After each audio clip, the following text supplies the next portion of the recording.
Bueno, hoy vamos a hacer el tema de farmacología del sistema nervioso central, ¿ya? ¿Qué tal la clase pasada? Fue de antihipertensivos, ¿sí? ¿Recordamos los conceptos más importantes? En antihipertensivos habíamos visto varios fármacos, ¿no?, que tenían la capacidad de bajar la presión arterial. Entre ellos teníamos, por ejemplo, a los beta bloqueadores, ¿sí?, adrenérgicos. Habíamos mencionado el atenolol, el bisoprolol, carvedilol. Luego teníamos a los fármacos calcioantagonistas que antagonizaban la entrada de calcio, ¿no? Ahí teníamos, por ejemplo, al verapamilo, el diltiazem y al nifedipino, el lodipino, ¿no? ¿Se acuerdan que los calcioantagonistas tenían dos grupos importantes? ¿Cómo se llamaban? Un grupo que se llamaban los dihidropiridínicos y los otros no dihidropiridínicos. ¿Cuál era la diferencia importante? Los dihidropiridínicos eran fundamentalmente vasodilatadores, ¿no? ¿Se acuerdan? Y los no dihidropiridínicos, como el diltiazem y el verapamilo, eran medicamentos que bajaban la frecuencia cardíaca, ¿sí? Por eso se usaban arritmias, ¿no? Mientras que el nifedipino y el amlodipino podíamos usarlo, por ejemplo, para vasodilatar, ¿no?, en hipertensión arterial. Luego habíamos visto otros fármacos importantísimos, ¿no? Los YECA, ¿no? Los YECA, por ejemplo, ¿cuáles eran los YECA? ¿Qué fármacos hemos revisado? Enalapril, ¿sí? Enalapril, captopril. Los YECA lo que hacían era inhibir la enzima convertidora de angiotensina, ¿no?, que transformaba la angiotensina 1 en angiotensina 2, ¿no? Y la angiotensina 2, ¿para qué me servía? Justamente la angiotensina 2 era la responsable de favorecer, por un lado, la vasoconstricción y por otro lado aumentar o favorecer la síntesis de aldosterona, ¿sí? Por eso era el sistema renina-angiotensina-aldosterona. Entonces, a ese nivel teníamos los famosos YECA, enalapril, captopril, lisinopril. Y a nivel de sus primos hermanos, que se llamaban los ARA2, ¿no?, los antagonistas de los receptores de angiotensina, o también llamados BRA, bloqueadores de receptores de angiotensina, ¿no?, que lo que hacían era actuar no a nivel de la transformación de la angiotensina 1 y 2, sino a nivel de los receptores mismos, ¿no?, a nivel de los receptores mismos. Por ejemplo, ¿cuáles eran ellos? Habíamos hablado del valsartán, ¿sí? También está el candesartán, el losartán. En general actuaban de manera muy similar, tenían los mismos efectos y los efectos adversos también similares, ¿no?, a excepción de un efecto. ¿Cuál era ese? Que los presentaban mucho menor que los YECA. El efecto adverso de la tos. Muy bien, ¿sí? Por eso habíamos dicho que la única indicación para empezar con ARA2 era un paciente que luego de empezar con YECA me hacía tos persistente. 10% de pacientes que pueden hacer eso. Sí, y los efectos adversos eran similares, ¿verdad? Podían causar a largo plazo, a muy largo plazo, insuficiencia renal y también elevación del potasio, por ejemplo, ¿no? ¿Qué otros fármacos se han visto para el manejo de la presión arterial? Además de ellos, los famosos diuréticos, ¿sí? Los diuréticos cuyo objetivo era aumentar la diuresis de la orina para eliminar volumen. Ahí teníamos varios grupos, ¿no? Habíamos hablado por un lado de los diuréticos tiacídicos, en el cual el ejemplo más importante obviamente es la hidroclorotiacida, ¿no?, que actúa a nivel del túbulo contorneado distal.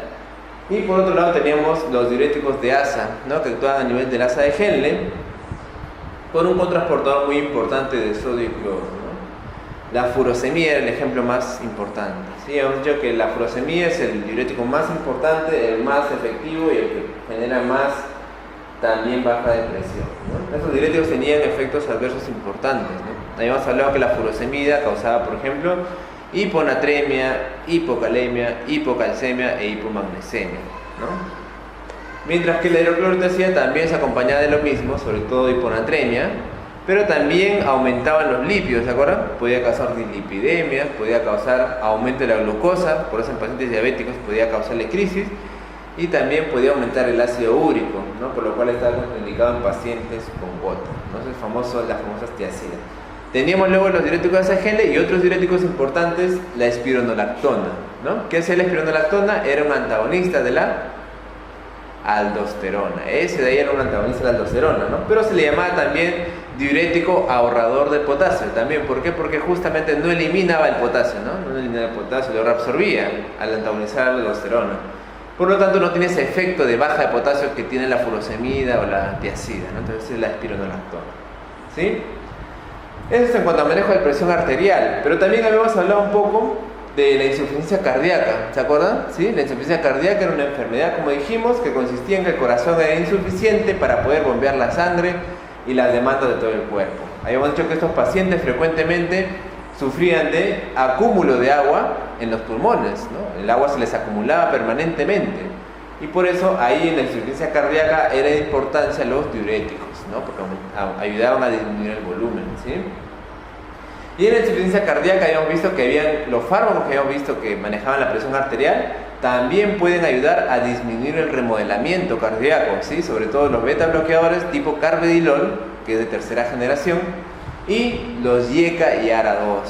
Entonces luego les decía que ustedes siempre tienen que acordarse, si les preguntan cuáles son los fármacos que disminuyen la mortalidad, en insuficiencia cardíaca, ustedes tenían que responder beta bloqueadores, YECA, ARA2 y ahorradores de potasio, como la espironolactona, ¿sí? Los demás fármacos son útiles, me ayudan, pero no disminuyen la mortalidad. También todos los CACH antagonistas, los diuréticos, me ayudan en los síntomas, pero no me bajan la mortalidad. ¿Ya? Entonces, ya hemos avanzado bastante, ustedes ya conocen bastante fármacos, ya conocen los fármacos del sistema nervioso autónomo, ¿sí? Los adrenérgicos, los antagonistas, los del sistema colinérgico, antagonistas colinérgicos o también llamados muscarínicos. Y ahora vamos a revisar la farmacología ya no del sistema nervioso autónomo, ¿está bien? Sino del sistema nervioso central. ¿Ya? Acá no hay mucho, en verdad, o sea, tampoco es tanto que hablar, porque el sistema nervioso central en general está compuesto de las mismas moléculas, como vamos a ver ahora. ¿Ya? O sea, el sistema nervioso central tiene muchas funciones, ¿no? Quizás tiene 100 veces más que el autonómico. El autonómico es un sistema que, como ustedes saben, actúa a partir del sistema nervioso simpático, a partir del parasimpático, pero tiene funciones limitadas. En cambio, el central tiene un montón de funciones, ¿no? Tiene la función de la memoria, de la motricidad, del recuerdo, de las emociones, etc. ¿Ya? Pero lo fundamental acá es que ustedes recuerden es que estas funciones, a pesar de que son tan variadas, más o menos el mecanismo de acción de todas ellas son muy similares. ¿Ya? Entonces, en verdad, acá más que todo vamos a ver algunos receptores importantes y neurotransmisores como el GABA, ¿no? El GABA es un neurotransmisor, acuérdense ustedes, así como la acetilcolina, como la noradrenal, es un neurotransmisor cuyo nombre en verdad es ácido gamma aminobutírico. Ácido gamma aminobutírico. Y este es un receptor netamente inhibitorio. ¿Ya? ¿Qué quiere decir eso, autor? Que va a disminuir todas las funciones del sistema nervioso central. Es como si fuera, imagínate que lo va a apagar, ¿ya? Apaga el sistema nervioso central. Tú le das a una persona un estímulo GABA muy importante, la persona se duerme, sus funciones superiores también se apagan, ¿ya? Y acá tenemos también a otros neurotransmisores como la glicina, ¿ya? Que también es un neurotransmisor de tipo inhibitorio. ¿Ya? Acá tenemos algunos agonistas importantes del GABA. Tenemos acá el baclofeno, es un fármaco agonista de GABA, GABA B, y algunos antagonistas como la piquerotoxina. ¿Ya? Todos estos de acá son fármacos, pero que no suelen usarse demasiado en la práctica clínica. ¿Ya? Pero acá tenemos al GABA, un neurotransmisor inhibitorio, y a la glicina, que también es importantísimo, ¿no?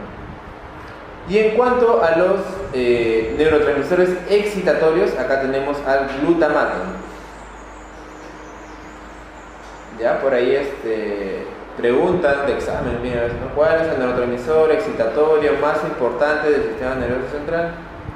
El glutamato, ¿ya? El glutamato tiene unos receptores también, como ustedes pueden ver, los llamados receptores NMDA, ¿ya? El N-metildiaspartato. Esto en verdad actualmente no tiene mucha implicancia clínica, ¿está bien? Hay una patología, ustedes pueden buscarlo si quieren en internet, pues es recontra rara de neurología, que se llama encefalitis por anticuerpos anti-NMDA, ¿no? Así, ¿no? Que es una enfermedad autoinmune muy rara, que se da cuando la persona genera anticuerpos contra estos receptores, los famosos anti-NMDA. ¿No? Es un cuadro neurológico, obviamente con encefalitis, que el paciente a veces no puede movilizarse bien, etc. ¿No? Es un cuadro muy raro, ¿ya? Pero en verdad no tiene mucha aplicación clínica, ¿no? Como ustedes pueden ver acá también tenemos a la estricnina, que es un antagonista de la glicina. La estricnina sí utilizaba bastante como un veneno, ¿no? En el siglo XIX, ¿no?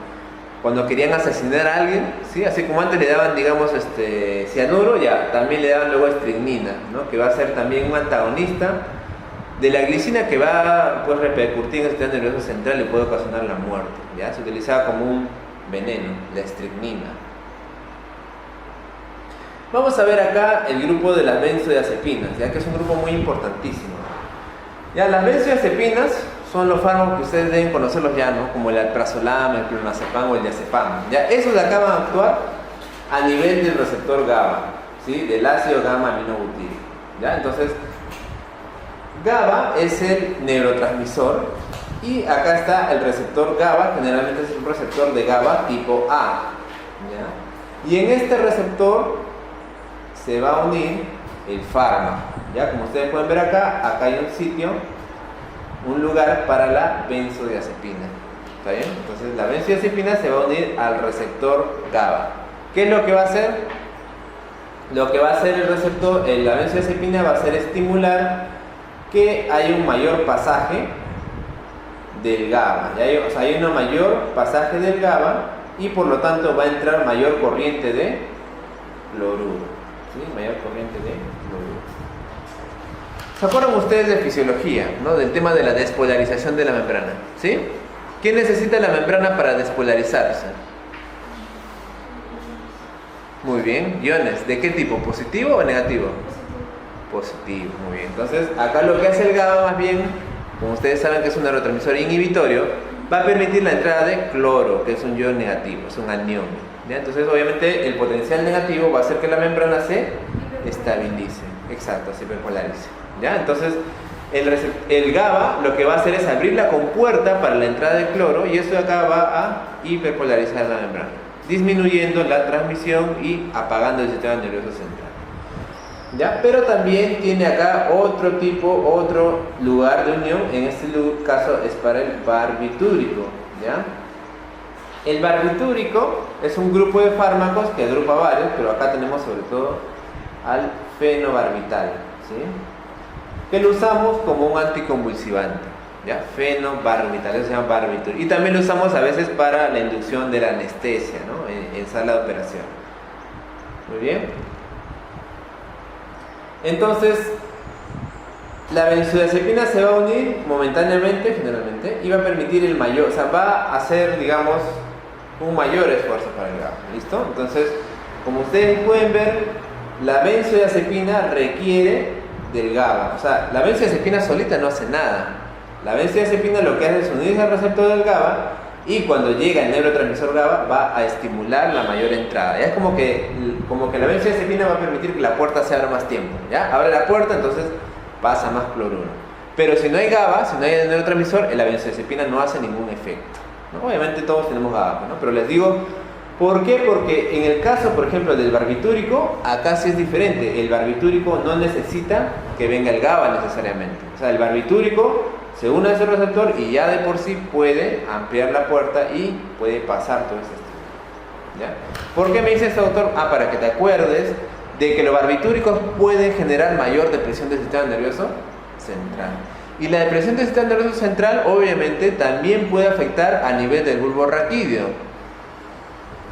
Por lo tanto, podemos generar mayor nivel de depresión respiratoria. ¿Sí? Acuérdense ustedes que en el tronco están las funciones vitales. A una persona se le puede infartar el cerebro, le pueden, digamos, lesionar el cerebro, pero la persona no va a dejar de respirar, porque eso está en el bulbo, ¿no? En el tronco, que es la zona más, digamos, protegida del cuerpo, ¿no? Por eso obviamente por anatomía, ¿no? El tronco está protegido. El cerebro tú le puedes dar, pero la persona igual va a respirar. Pero si se daña el tronco, ahí sí va a haber problemas. ¿Ya? Entonces, y por eso es que el fenobarbital, al ser más potente, puede originar mayor depresión respiratoria.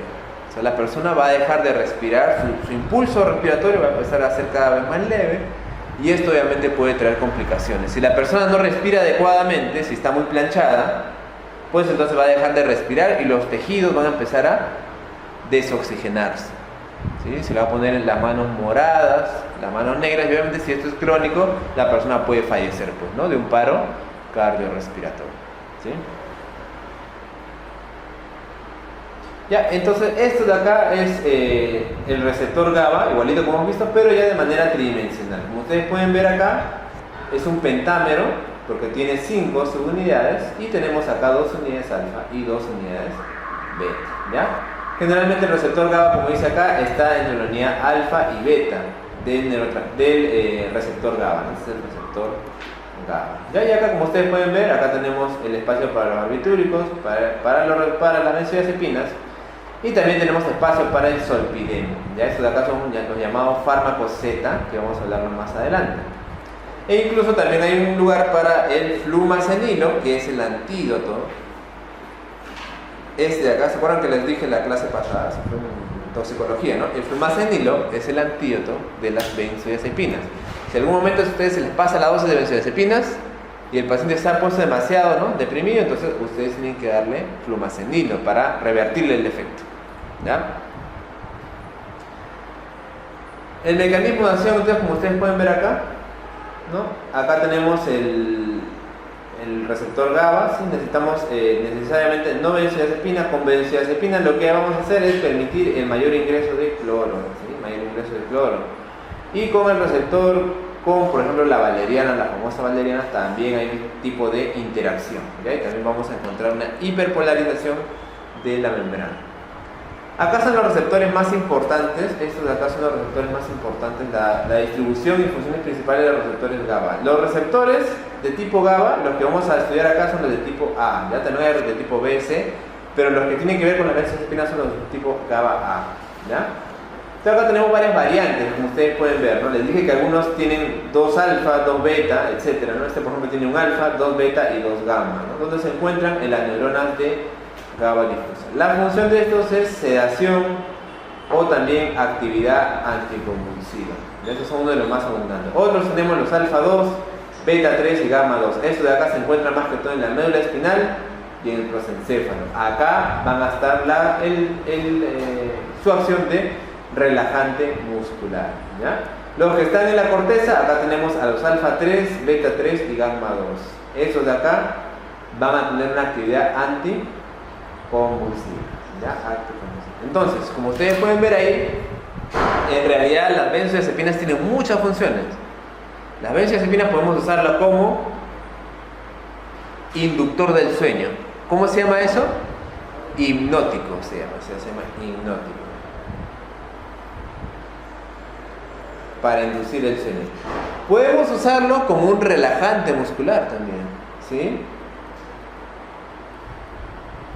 Si por ejemplo alguna vez viene un paciente con una contractura muscular, nosotros le administramos diazepam o midazolam y vamos a generar relajación muscular. ¿Por qué? Porque va a actuar a nivel de la médula espinal, de los receptores de la médula espinal que controlan la tonicidad del músculo. ¿Ya?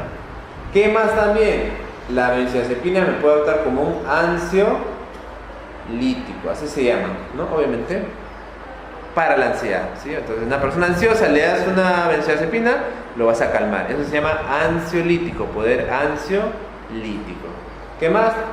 También se utiliza como un anticonvulsivante.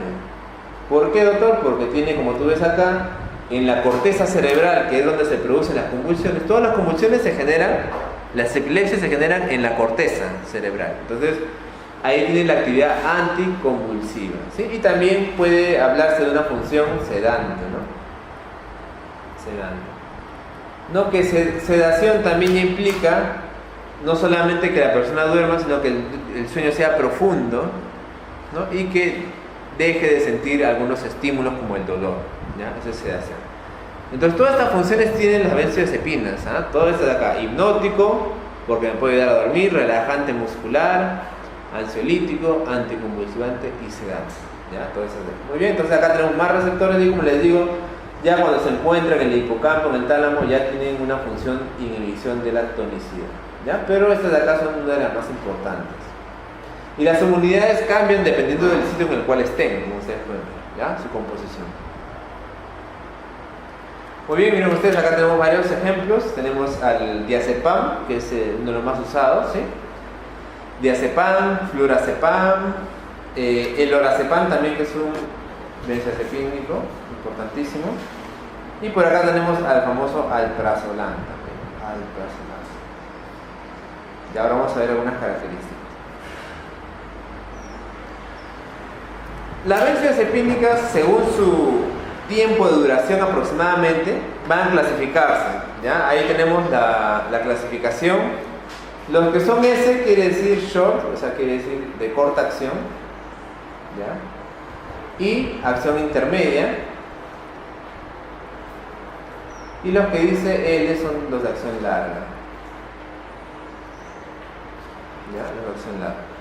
¿Para qué me sirve eso, doctor? Obviamente según tú cómo vas a querer darle, causarle la sedación, ¿no? Etcétera. Los de acción corta, ¿cuáles están? Mira, triazolam y midazolam. Ya, el midazolam nosotros lo tenemos en ampolla de 5 miligramos. ¿Ya? Mayormente hay de 5 y también hay de 50. La de 5 la usamos si nosotros queremos causar una sedación, ¿ya? Al paciente. Por ejemplo, a ver, es un paciente que vamos a hacer un procedimiento, ¿no? Una punción lumbar, ¿ya? Tenemos que hacer una punción lumbar. Entonces, obviamente, el paciente nos conviene que esté dormido, porque despierto no se va a dejar. Más si es un paciente encefalopático, ¿no? Un paciente que viene con meningitis y que empieza a delirar, a hablar incoherencias, no se va a dejar, pues, hacer un procedimiento. Entonces, lo mejor ahí es administrarle midazolam 5 miligramos endovenoso y el paciente se duerme y dormido le hacemos el procedimiento. ¿Está bien? Eso es lo que nosotros hacemos. El midazolam, en verdad, en general los benzodiazepínicos, para que generen depresión respiratoria, el paciente debería estar muy mal. ¿Ya? Les digo porque yo alguna vez, por ejemplo, cuando estaba en el hospital, tuvimos una paciente que teníamos que hacerle una punción y la señora era muy habladora, no se dejaba hacer. Le pusimos una ampolla y no dormía. La residente nos dijo otra más, 2 ampollas. 3 ampollas, 4 ampollas, 5, y a la 6ª ampolla recién se durmió, ¿ya? Entonces, les digo por qué, porque los benzodiazepínicos, o sea, no son tan potentes para deprimir el centro respiratorio como por ejemplo los barbitúricos, ¿ya? No les digo que acá se confíen y les manden un montón de ampollas, pero lo que ustedes tienen que ver es que es bien raro que una benzodiazepina me cause depresión respiratoria, a menos que el paciente tenga otra morbilidad. Y eso es lo que nos sucede siempre en la hospitalización, ¿no? Estamos en la noche, estoy en una guardia, imagínate, son las 11, 12 de la noche y la enfermera me dice: doctor, este paciente no deja dormir porque está gritando, por favor póngale algo para dormir, ¿ya? Entonces ahí a veces el presidente o el doctor le pone una midazolam de 5 o de 10 y el paciente se va demasiado y puede empezar a tener problemas respiratorios. ¿Por qué? Porque ese paciente ya tenía un antecedente. O sea, si usted es un paciente que tiene neumonía, por ejemplo, ¿no? O tiene un distrés respiratorio importante, entonces si tú le pones midazolam así, ahí sí le puede generar complicaciones, ¿no? Porque además de su neumonía, que tú le bajes más la respiración, el centro respiratorio puede hacer que el paciente se empiece a ahogar, desature, se ponga peor y al final tengas que intubarlo, ¿ya? ¿Me entienden? Entonces, si tiene un paciente que tiene esas características, no lo hagan, pues, ¿no? A la enfermera se dice: mira, disculpen, pero el paciente está mal, no lo puedo poner porque le puedo deprimir el centro respiratorio y se va a poner mal. Así que preferiría en esos casos que griten más con el paciente, ¿ya? Es la verdad, porque eso es lo que le va a pasar a ustedes en la práctica diaria, ¿ya? El midazolam, entonces lo usamos, como les digo, cuando quiero que el paciente se me duerma un rato nomás, ¿ya? No necesito que esté todo el día dormido, solamente 5 miligramos de midazolam, listo, le damos un procedimiento, pasa media hora, el paciente ya está despierto, ¿ya? Entonces por eso les digo midazolam de acción corta. Ya, como ustedes pueden ver acá tenemos al alprazolam, acción intermedia, ¿ya? Me dura más, ¿ya? Pero tampoco tanto. El alprazolam también lo usamos bastante para inducción del sueño, ¿ya?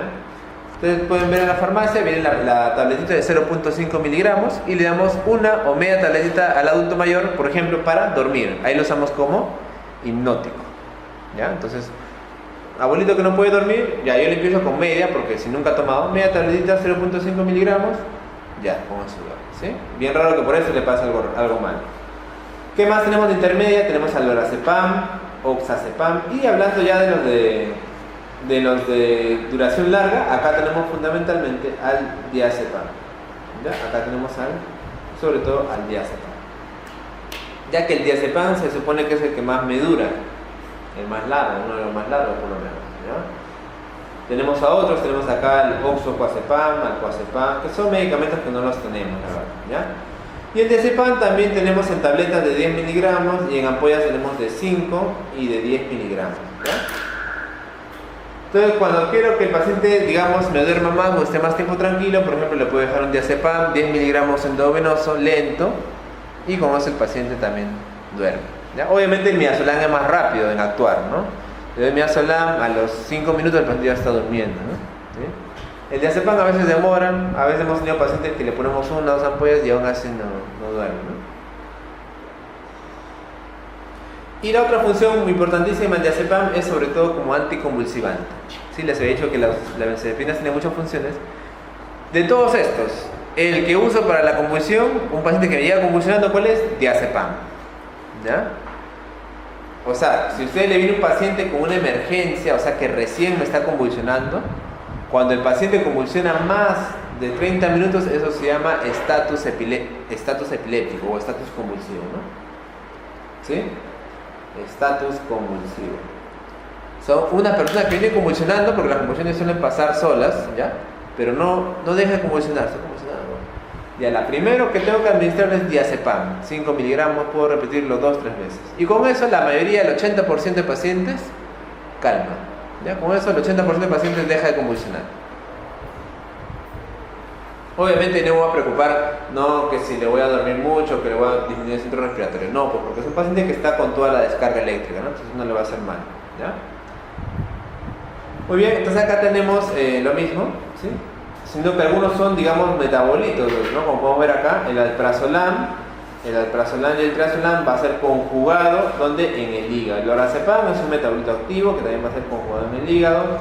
Y acá tenemos por otro lado el diazepam, ¿no? El diazepam va a pasar por un proceso de desmetilización y tiene un metabolito intermediario que se llama el oxazepam, ¿no? Entonces algunos fármacos son metabolitos intermedios y otros previos, ¿no? Que, bueno, luego se han sintetizado para un mejor uso. Y finalmente, pues, las benzodiazepínicas se van a excretar, ¿sí? Acá tenemos las propiedades farmacocinéticas. Como ustedes pueden ver, acá tenemos también la duración aproximadamente de cada uno, ¿no? El diazepam, ¿cuánto es el tiempo de vida media? 20 a 80 horas, ¿no? Por eso es uno de los que más largo me dura, ¿ya? Lorazepato también larguísimo. El alprazolam, 12 a 15 horas de tiempo de vida media, por eso les he dicho que era un tiempo relativamente intermedio, ¿ok? No nos han puesto acá el midazolam, pero obviamente es muy corto. El lorazepam también de 10 a 20 horas de tiempo de vida media. Y por acá tenemos a los fármacos llamados Z, que nos vamos a tratar más adelante.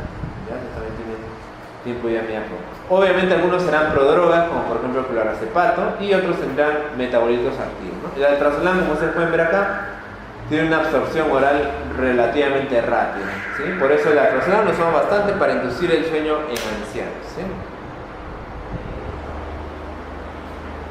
Acá están los empleos terapéuticos más importantes de los fármacos, como ustedes pueden ver ahí está el tiempo de vida media que ya hablamos, ¿no? Y el alprazolam, ¿para qué sirve entonces? Miren, ejemplos terapéuticos: trastorno de ansiedad, agorafobia. ¿Qué es la agorafobia? ¿Se acuerdan sus raíces griegas? Agorafobia es el miedo a hablar en público, ¿no? O sea, hablar en público, sí, algo digamos relativamente común. Agorafobia, acuérdense de la agora de los griegos, ¿no? Donde dan sus discursos. Clonazepam, ¿para qué lo uso más? Trastornos convulsivos, ¿sí? Trastornos convulsivos. Algunos fármacos me irán mejor en la convulsión que otros. El alprazolam no lo suelo usar en convulsión. ¿Por qué? Porque tiene un tiempo de vida media relativamente intermedio. Ahí prefiero usar diazepam y clonazepam, que tienen un tiempo de vida media más largo, ¿sí? Clonazepam, trastornos convulsivos, tratamiento auxiliar de algunas manías. Diazepam, trastornos de ansiedad. Ya les dije que lo usamos en ampolla en el status o también llamado estado epiléptico. El diazepam también es muy bueno como relajante muscular, ¿sí? Relajante muscular. Por eso sí, a nosotros por ejemplo en el hospital no tenemos muchos relajantes musculares, ¿no? Disponibles. Entonces por eso a veces usamos diazepam. Tú dices, pero doctor, ¿por qué usted está usando diazepam si eso le hace dormir? No, lo uso para relajar, ¿no? Como relajante muscular. Un paciente contracturado, ¿sí? Contracturado, relajante muscular. Obviamente hay relajantes musculares que no dan sueño, ¿no? Por ejemplo, la orfenadrina, no sé si ustedes han escuchado. La orfenadrina, que ese de ahí sí no da sueño, entonces lo prefiero. Pero si no tengo orfenadrina, yo le puedo dar diazepam perfectamente para relajar los músculos, ¿sí? Lorazepam, trastorno de ansiedad, medicación preanestésica. Midazolam, como ustedes saben que también lo uso en ampollas, midazolam lo uso como medicación preanestésica y transoperatoria, ¿sí? Les dije que con cualquier procedimiento que vamos a hacer, lo podemos hacer dormir al paciente con midazolam, ¿sí? Y también en el hospital usamos midazolam, pero ya no de 5 miligramos, sino de 50 miligramos para pacientes que están intubados, ¿no? Lo que llamamos la pseudoanalgesia, ¿sí? ¿Se acuerdan que les estaba explicando algo de los pacientes que se les intuba, ¿no? Obviamente. Paciente, habíamos hablado, por ejemplo, en los barbitúricos, habíamos hablado de eso, ¿sí? Paciente que va a tener una disminución de la depresión, de la función respiratoria y va a ir a tubo, va a ir a máquina de ventilación, ¿sí? La máquina de ventilador le va a dar el impulso, el oxígeno para que pueda respirar. Pero obviamente puedes tener el tubo dentro de la tráquea, es muy doloroso, ¿no? Entonces el paciente no va a estar despierto. Entonces a ese paciente, para evitarle el dolor y para evitarle pues, que me luche contra el ventilador, le doy pseudoanalgesia. Entonces le damos midazolam 50 miligramos en infusión para que esté dormido todo el día, obviamente, ¿sí? Un paciente para que esté dormido todo el día, y le damos también un analgésico para que no le duela pues la tráquea, ¿no? Porque hay un tubo ahí dentro de él. Entonces eso de ahí también se usa como medicación para el paciente intubado. Las dosis acá están, miren ustedes, al alprazolam le dije que viene de 0.5, podemos darle mitad de tableta, si es para dormirlo, miren ustedes, ¿sí? Acá está, 0.5. Si es para, por ejemplo, sedación, ahí le doy más frecuente, de 2 a 3 veces al día, por ejemplo, ¿sí? Acá tenemos el diazepam, 5 miligramos 2 veces al día. Lorazepam, 1 a 2 miligramos una vez al día o 2 veces al día, ¿no? Acá me ponen como hipnóticos otros fármacos, porque la verdad es que estos fármacos que no los tenemos son mejores, digamos, ¿sí? Pero nosotros usamos alprazolam tranquilamente o diazepam también, ¿no? ¿Listo? No les he hablado de unos aspectos. Entonces, ¿qué efectos adversos tienen los benzodiazepínicos? Obviamente, el efecto adverso más frecuente va a ser la somnolencia, ¿no? Si yo no lo deseo, obviamente, ¿no? La somnolencia. Todo benzodiazepínico a cualquier paciente le va a dar sueño, ¿ya? Y esto de acá obviamente hay que saber manejarlo, porque si vamos a tratar a un paciente que me ha llegado a emergencia, imagínense ustedes, ¿no? Viene por migraña un señor de 34 años, ¿ya? Entonces viene por migraña, le ponemos algún analgésico, ketoprofeno, le ponemos algún antimigrañoso, sumatriptán, y le ponemos una benzodiazepina, por ejemplo un diazepam para relajarlo, ¿sí? Relajar la contractura y también calmarlo. Le ponemos la ampolla, listo, el señor está más o menos, pero queda con somnolencia y se va de alta a casa. Imagínense ustedes si ha venido de la clínica con su auto, ¿no? Va manejando, puede dormir, se puede pasar algo. ¿De quién hace la responsabilidad? Del médico. ¿Por qué? Porque no supimos indicarle adecuadamente la medicación, ¿no? Se le pregunta, ¿usted ha venido solo? ¿Ha venido manejando solo? ¿Ha venido con un familiar? Ha venido con familiar, ya, entonces normal le podemos dar, ¿sí? Pero si ha venido solo y va manejando, hay que tener cuidado porque puede generar somnolencia. ¿Qué más puede generar la benzodiazepina? A largo plazo tenemos ese efecto terrible llamado tolerancia, ¿sí? Y dependencia también. Lamentablemente estos fármacos pueden generar dependencia, ¿ya? ¿Qué quiere decir dependencia? Que la persona obviamente necesita el fármaco para estar bien, ¿no? Como una adicción prácticamente, ¿sí? Eso se llama dependencia. Y lo otro es la llamada tolerancia. Una definición muy importante que ustedes tienen que recordar siempre. ¿Qué es la tolerancia de un fármaco? Cuando la misma dosis ya no genera el mismo efecto. ¿Qué significa entonces que me he vuelto tolerante? Que si antes yo le daba una pastilla de alprazolam para que el abuelito duerma, ahora yo le doy una pastilla, pero ya no genera el mismo efecto. ¿Qué hago? Tengo que darle el doble. Eso se llama tolerancia. Y esto de acá es recontra particular de las benzodiazepinas, ¿sí? Le doy enalapril, ¿no? Todo lo que hemos hablado antes, enalapril, prazosin, todo eso ahí no genera dependencia absoluta, pero eso de acá sí. ¿Ya? Porque va al sistema nervioso central. Entonces, en el sistema nervioso central las cosas pueden ser así y puede haber dependencia a un fármaco. Entonces, ese es el mayor problema de las benzodiazepinas. Por eso, no les recomiendo pues a veces a los abuelitos cuando quieren hacerlo dormir, ¿no? Le dan benzodiazepinas por un mes o por 2 meses o por 3 meses, ¿no? Eso de ahí siempre hay que reevaluar al paciente. No podemos darle por 3 meses para que el abuelito se acostumbre a usar siempre eso para dormir, ¿sí? Entonces, eso es una de las mayores complicaciones que pueden dar estos fármacos. Como les digo, estos fármacos también pueden usarse en el tratamiento de las epilepsias, ¿no? O sea, el paciente con epilepsia puede tomar eso también de manera diaria Puede hacer tolerancia, pero también puede utilizarla de buena manera, ¿no? Paciente con ansiedad, ¿no? Paciente que tiene trastorno de fobias, miedo, ansiedad generalizada, una persona que va al trabajo, suda, preocupaciones, ¿no? Le sudan las manos, inquieto. A esos pacientes le va muy bien las benzodiazepinas, ¿sí? En estos pacientes generalmente usamos una tableta al día o 2 tabletas al día, y el paciente con esto me va muy bien, ¿ya? Pero también hay que acompañarlo obviamente de psicoterapias, ¿no? Obviamente que el paciente vaya a un psicólogo que le enseñe actitudes para que tenga menos ansiedad, ¿está bien? No solamente el fármaco. ¿Qué otra cosa, doctor? Ya, acá también las benzodiazepinas me pueden generar amnesia. ¿Cómo se llama la amnesia que va desde que te sucede el evento hacia adelante? Eso lo van a ver en semiología o en medicina interna cuando lleven neurología. Amnesia anterógrada. ¿Ya? Fácil, ¿no? Retrógrada hacia atrás y anterógrada hacia adelante. ¿Está bien? ¿Cómo es eso, doctor? Ya mira, imagínate que por ejemplo, ya, no sé, has salido de una fiesta, no sé, te golpean, quedas noqueado. Amnesia. Ya, ¿te vas a olvidar lo que sucede a partir de eso o te olvidas lo que pasó antes? Si me olvidé todo lo que pasó antes de que me golpeen, es amnesia anterógrada, ¿sí? No me acuerdo lo que pasó. Pero si en cambio luego del golpe, por ejemplo, ¿no? Pasan cosas y yo voy a olvidar las cosas que van pasando, se llama amnesia anterógrada. ¿Ya? Entonces, la benzodiazepina me da una amnesia anterógrada generalmente. Anterógrada. ¿Ya? Entonces, por ejemplo,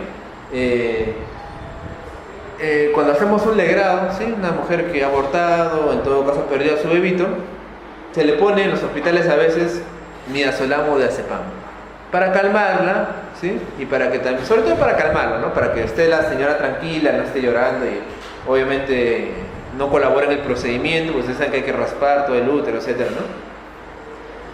Entonces, yo recuerdo pues una vez que estaba en la maternidad con un doctor, un ginecólogo, una señora pues que había perdido a su bebé, estaba destrozada, muy triste, ¿no? Se le puso el midazolam, se empezó el procedimiento, la señora estaba despierta, o sea, porque no siempre pues te duerme, ¿no? Quedas despierta. Muy mal la pasó, o sea, durante el procedimiento lloró, dijo de todo, se puso recontra mal, ¿ya? Luego durmió, pasó 3 horas, se levantó y la señora ya no se acordaba de nada ya de lo que había pasado, ¿sí? O sea, todo lo que había sufrido, digamos, durante el procedimiento, se olvidó. ¿Por qué? Porque le pusieron midazolam y le dio una amnesia anterógrada. Lo que vino, todo lo que vino, mientras estaba bajo el efecto del midazolam, se olvidó. Obviamente eso conviene en estos casos, ¿no? Entonces, eso es una amnesia anterógrada, ¿ya? A largo plazo, lamentablemente también las benzodiazepinas te pueden generar trastornos de la memoria, ¿sí? Si yo tomo benzodiazepinas toda mi vida, meses, años, voy a tener ya problemas de memoria, no solamente de que no me recuerda, sino daño a nivel cerebral. Eso es algo cierto. Por eso le digo, hay que siempre tomar a pinzas y hay que evaluar bien si le vamos a dar un abolito de benzodiazepina. No, porque a veces, como le digo, lo fácil es darle al personal para que duerma, pero a veces hay que evaluarlo bien porque a largo plazo puede generar problemas, déficit, y eso es algo casi general, ¿sí? ¿Qué otra cosa, doctor, antes de pasar al siguiente tema? Lo otro que te digo, también tienes que tener cuidado por las interacciones de las benzodiazepinas, y acá tenemos que hablar obviamente del alcohol, ¿no? Pregunta bastante hecha y obviamente conocimiento para ustedes. El alcohol potencia los efectos de las benzodiazepinas, ¿sí? Por eso es que cuando ustedes han escuchado a un chico que ha muerto, ¿sí? Por pepeado, ¿sí? Un chico que ha sido víctima de las pepeadoras, le dan alcohol y luego le ponen las pastillas de diazepam, alprazolam, pero un montón, ¿sabes? Ellas no se miden, pues, ¿no? Le dan una superdosis y el alcohol más eso potencia y puede dar una depresión respiratoria y el paciente fallece, ¿sí? Por eso los pobres muchachos que fallecen por eso de 25 años, 30 años, ¿no? Sobredosis. Y el alcohol potencia el efecto. Entonces, también les digo, si ustedes viene un paciente, imagínense viene un alcohólico, ¿no? Muy intranquilo, le pones a veces benzodiazepinas, lo mandas al otro extremo. O sea que tener mucho cuidado, ¿sí? Doctor, ¿qué hago si me paso? Ya, ahí entonces utilizamos el flumazenilo. Afortunadamente tenemos un antídoto, ¿ya? El flumazenilo es una imidazobenzodiazepina, pero se actúa como un antagonista del receptor de benzodiazepinas, ¿ya? Antagonista del receptor de benzodiazepinas. Tenemos el famoso flumazenilo, por eso les dije bien claro, ¿no? En las primeras clases, Cuando ustedes sean internos y llegan a un hospital, lo primero que tienen que ver es su coche de paro, ¿no? A ver, enfermera, ¿qué tenemos acá? ¿Qué fármacos tenemos para casos graves, ¿no? Y ahí tienen que revisar, busquen que tengan noradrena, dopamina, que tengan y ahí también tienen que ver si tienen flumacenilo, ¿sí? ¿Tenemos flumacenilo? No hay, ya piden 1 o 2 ampollas para el coche, ¿no? Y a veces nunca se usa, pero siempre es bueno tener por si acaso, ¿sí? Si no va a estar correteándose en la farmacia, a ver si traen. Flumacenilo administramos, viene de 0.5, 1 miligramo, aproximadamente en un tiempo de 1 a 3 minutos, endovenoso, ¿sí? Lento. Y luego podemos administrarle en general hasta 5 miligramos, que serían 5 ampollas, en un lapso de 2 a 10 minutos. ¿Ya? Eso es lo que es. Entonces tenemos un paciente, como les digo, ¿ya? Que nos ha pasado varias veces, varias veces nos ha pasado, ¿no? Alguna vez, yo me acuerdo una vez dejé un paciente que estaba un poco con distrés, abuelito, pero despierto, y al día siguiente ya no lo encontré. ¿Qué había pasado? Lo de siempre, la enfermera le había dicho que no duerme, el doctor le había puesto midazolam y el paciente hizo un paro respiratorio y tuvieron que intubarlo y lo pasaron a UCI, ¿no? Quizás ahí lo primero que uno tenía que haber pensado era darle flumacenilo, pues, ¿no? Quizás con el flumacenilo revertía el paro. Le da flumacenilo y el paciente poco a poco se despierta, ¿tú lo ves? Y con el esfuerzo respiratorio recupera su oxígeno. Pero como le digo, si está demasiado deprimido respiratoriamente o está con alcohol también, entonces deja de respirar, su respiración es bien superficial, bien lenta y poco a poco va a empezar a ponerse azul y puede empeorar, ¿ya? Entonces flumacenilo es el antídoto que usamos. Y finalmente tenemos en ese grupito los llamados nuevos agonistas del receptor de benzodiazepinas. Nuevos agonistas del receptor de benzodiazepinas, también llamados nuevos hipnóticos o los compuestos Z. ¿Por qué? Porque casi todos se llaman con Z, ¿ya? Estos de acá lo que tienen de bueno, acá tenemos el grupito, acá tenemos al Zolpidem, Saleplon y Zopiclone, el famoso Zopiclone. Entonces en la farmacia pueden comprar Zolpidem. ¿Cuál sería lo bueno de esto? Supuestamente es que no tienen un efecto tan intenso como las benzodiazepinas. Actúan al mismo nivel, en el mismo receptor, como ustedes han visto, pero son menos eficaces como anticonvulsivos o miorrelajantes. Obvio, eso es lo que yo quiero porque solamente quiero usarlo como hipnótico, solamente para inducir sueño. Entonces no me interesa que sea anticonvulsivo ni que sea miorrelajante. Al inicio parecía que todo iba bien y decían, miren qué bien, que esos son buenos fármacos, bla bla. Pero cuando pasó el tiempo y como les he explicado bien claro en la clase de introducción a la farmacología, les dije que los efectos adversos se ven en el tiempo, ¿verdad? ¿Sí? Fase 1, fase 2, fase 3. Pero en la fase 4, cuando recién ya no son cientos de pacientes, sino son miles de pacientes que prueban el fármaco, ahí recién se ve la cosa, ¿no? Entonces, como les digo al inicio, dijeron, qué bien, pero luego, cuando eran miles de pacientes tratados, se dieron cuenta que también presentaban dependencia y tolerancia a estos fármacos, ¿no? Lo que se había pensado que no era así. Lamentablemente también generan dependencia. ¿Qué quiere decir? Como les digo, que si yo uso Zolpidem, Zopiclone mucho, el paciente en algún momento se vuelve tolerante, ya no le causa tanto sueño, ¿sí? Pero afortunadamente la sobredosis también puede ser tratada con flumacenilo, ¿así? ¿Está bien? Entonces, a pesar de que no son iguales a las benzodiazepinas, pero si me paso de dosis también le puedo dar el flumacenilo, que funciona muy bien como antídoto. Muy bien, acá son los que hablamos. ¿El alcohol también refuerza estos? ¿Perdón? Por supuesto, también el alcohol puede generar problemas acá, ¿no? El Saleplon, que es uno de los más nuevos, se dice que produce menor amnesia anterógrada y somnolencia matutina que el Zolpidem. O sea, en general también va a ocasionar somnolencia, pero un poquito menos que los benzodiazepinas, ¿no?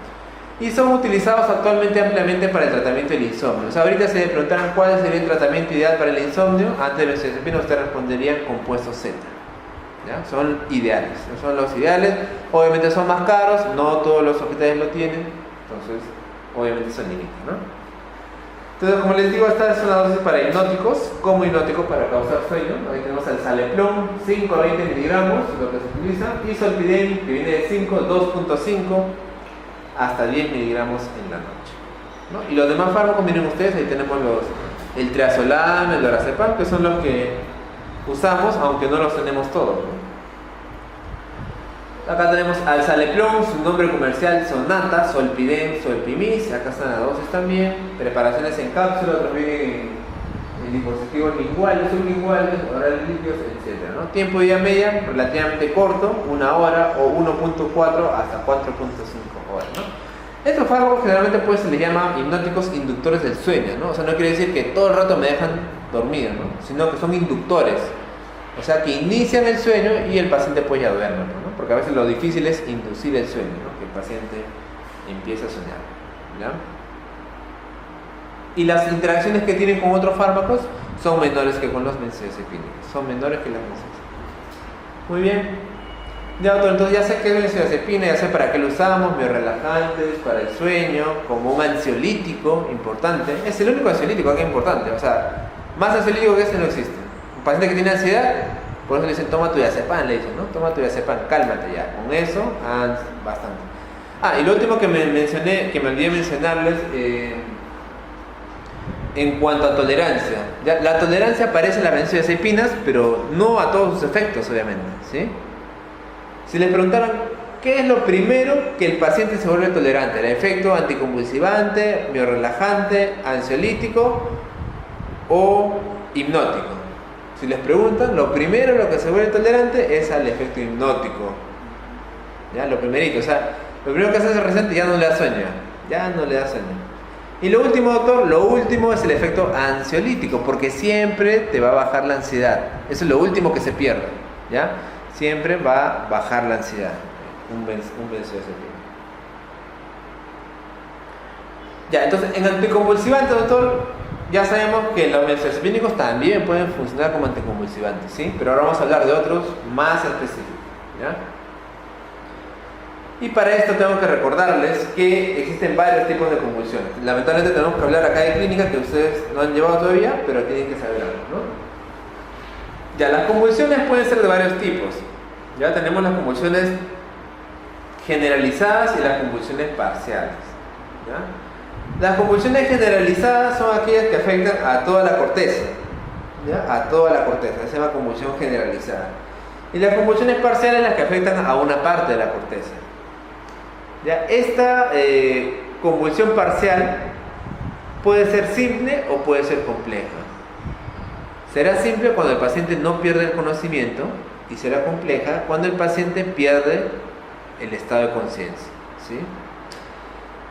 Y las convulsiones generalizadas, esas de acá pues son con pérdida de conciencia en general, ¿ya? Las convulsiones generalizadas tenemos a las crisis de ausencia, que son llamadas en francés petit mal. Y les digo esto porque así se les conoce hasta acá también, en todo el mundo, ¿no? Petit mal.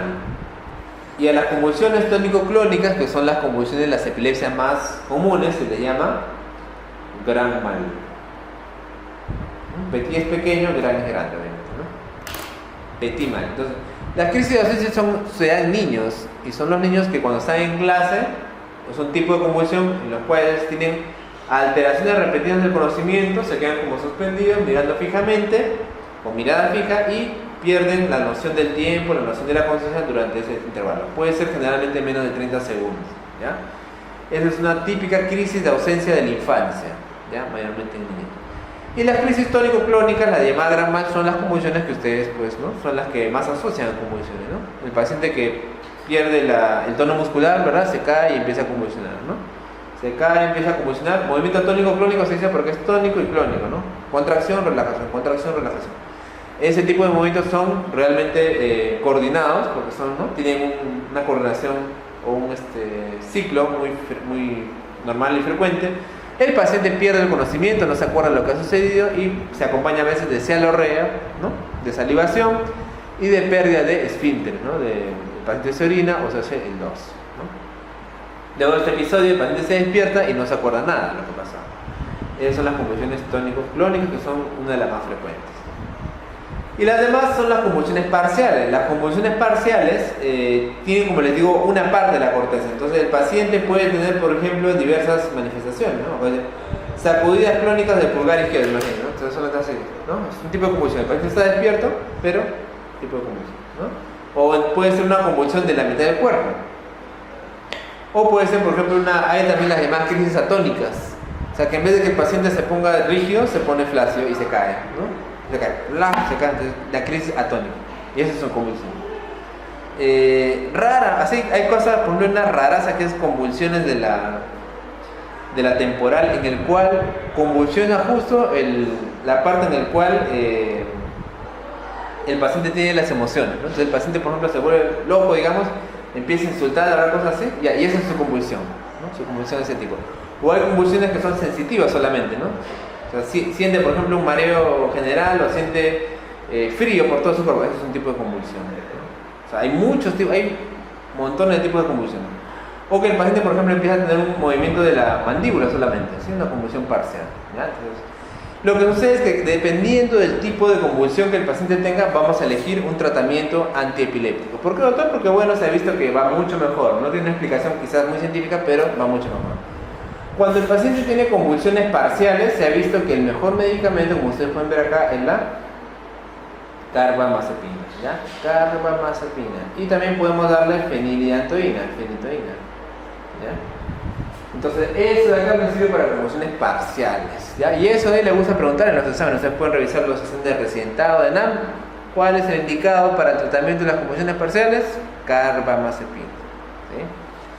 Para la crisis de ausencia, doctor, también tiene un fármaco especial que se llama la etosuximida, ¿ya? La etosuximida, que es de elección en pacientes con crisis de ausencia.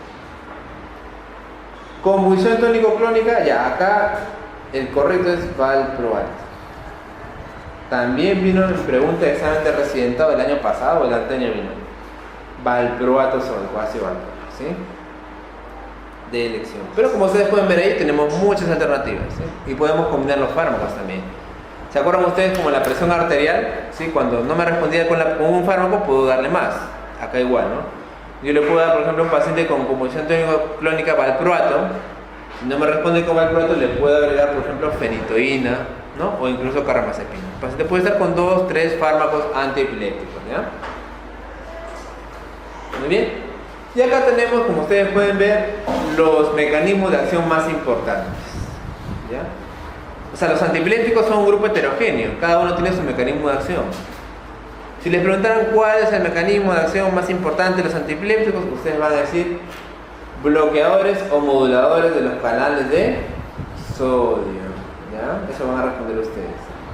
Moduladores de los conductos de sodio.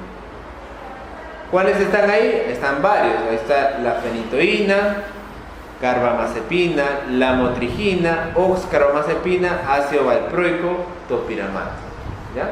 Fácil, ¿qué van a hacer? Bloquean la propagación de los potenciales de acción de sodio, estabiliza la membrana neuronal y va a disminuir la liberación de otros neurotransmisores, ¿sí? Otros neurotransmisores. También hay otros que son antagonistas de los canales de calcio, ¿ya? Antagonistas de los canales de calcio. Acá tenemos sobre todo a la etosuximida y también tenemos al ácido valproico. Va a disminuir la liberación de los neurotransmisores tipo NP y sobre todo disminuir la despolarización lenta de los canales tipo T de calcio. ¿Sí? Entonces, como ustedes pueden ver, ¿no? Igual que más o menos lo que hacía el canal GABA, pues acá lo que voy a hacer con los canales iónicos va a ser disminuir la conductancia del sodio para que no haya despolarización de la membrana, ¿verdad? Disminuir la conductancia del calcio para que haya disminución de la despolarización de la membrana. ¿Por qué? Porque a la larga la epilepsia, las convulsiones son descargas, ¿no? Descargas eléctricas totalmente desordenadas, ¿no? ¿Cómo se genera la epilepsia? Se genera a partir de los llamados focos epileptógenos que se encuentran en la corteza cerebral, ¿no? Estos focos epileptógenos pueden ser genéticos o pueden ser secundarios a un accidente cerebrovascular, algún tipo de infección, meningitis o un traumatismo encefalocraneano, ¿no? Una hemorragia cerebral me puede generar tranquilamente convulsiones, ¿ya? Entonces, como acá el problema de la convulsión es que se hacen descargas neuronales muy frecuentes y muy intensas, lo que hace que todo el cuerpo pues empiece a convulsionar. Entonces lo que hacemos es disminuir la conductancia de estos iones, ¿ya? Entonces, por un lado tenemos el sodio y por otro lado tenemos el calcio. Otro importante, obviamente, modulador de los receptores GABA de tipo A. Acá está la benzodiazepina y también está el fenobarbital, ¿ya? El fenobarbital, y acá también tenemos al valproato, ¿ya? Inhibidores de la captación de GABA también tenemos acá, ¿sí? A estos fármacos de aquí. Vigabatrina, antagonistas de los receptores NMDA y otro tipo de fármacos, ¿ya? Que no son muy utilizados. Sobre todo acá quiero que recuerden estos de aquí.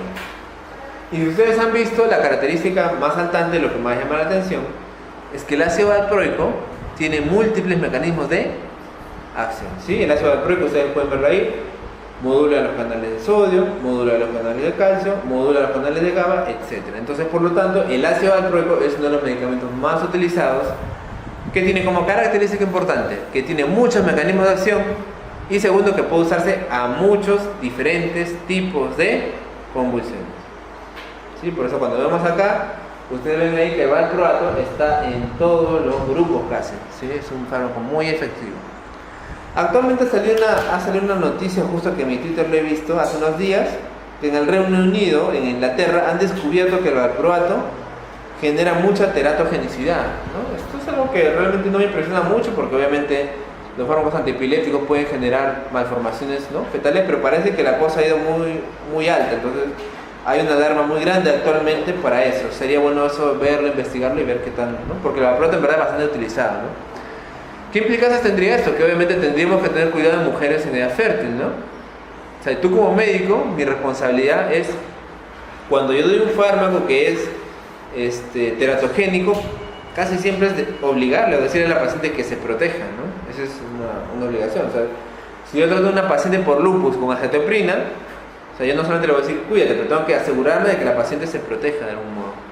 Porque si nace un bebé y si sale con malformaciones, pues podemos tener problemas legales, ¿no? Esto obviamente en Perú no es tanto así, pero comprenderán que en Estados Unidos, donde todo está hecho por aseguradoras y todo, ¿no? Todo tiene un precio, el paciente paga un precio y obviamente puede haber demandas judiciales, hay que tener mucho cuidado. Entonces, este hallazgo del valproato con teratogenicidad, yo creo que hay que prender la alarma, y si sea así, pues ya como que limitaría bastante, ¿no? Mujeres en edad fértil, prohibir valproato, o en todo caso hacerle la consultoría para hacerle anticoncepción, ¿no? O sea, si hay algo quizás que cambie, ¿no? Pero hasta ahora lo que está registrado es lo que les he dicho, ¿no?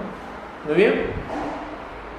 Entonces vamos a ver algunos, lo más importante, la fenitoína. La fenitoína lo que hace es limitar la activación repetitiva de los potenciales de acción, ¿sí? Los potenciales de acción mediados por el sodio.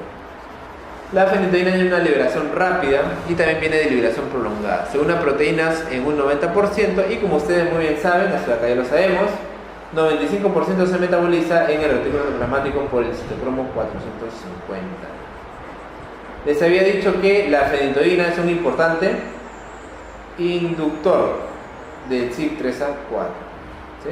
¿Se acuerdan cuando revisamos la lista de los inductores o inhibidores, ¿no?, del CYP?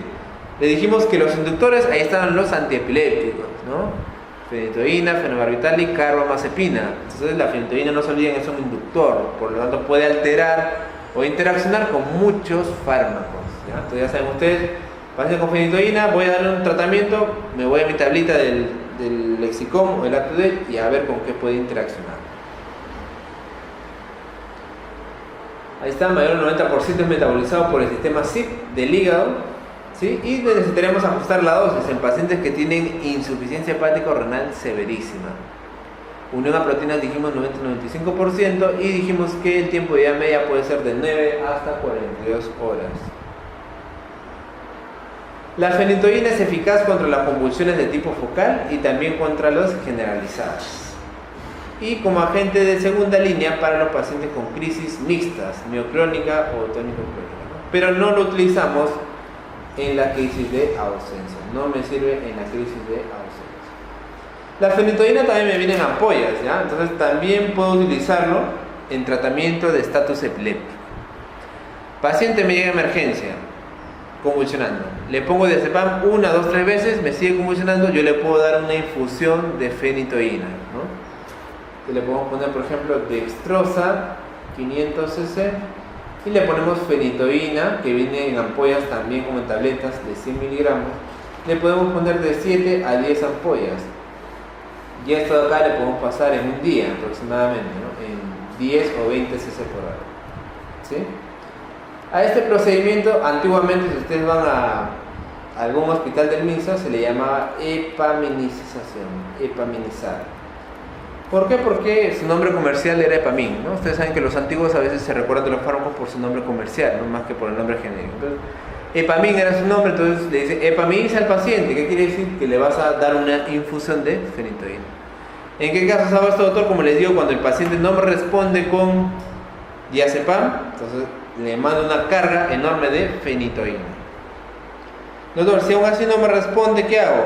Ya, ahí ya vas a utilizar fenobarbital, ¿no? El barbitúrico, ¿se acuerdan que habíamos hablado? ¿Sí? Fenobarbital, pero ahí ya tenemos que lamentablemente llamar a UCI, como les digo, para probablemente intubar al paciente. Doctor, si aún así me convulsiona, como les dije, ahí sí lo que tengo que hacer es llamar al anestesiólogo y decirle que me cede al paciente. ¿Está bien? Entonces me viene convulsionando.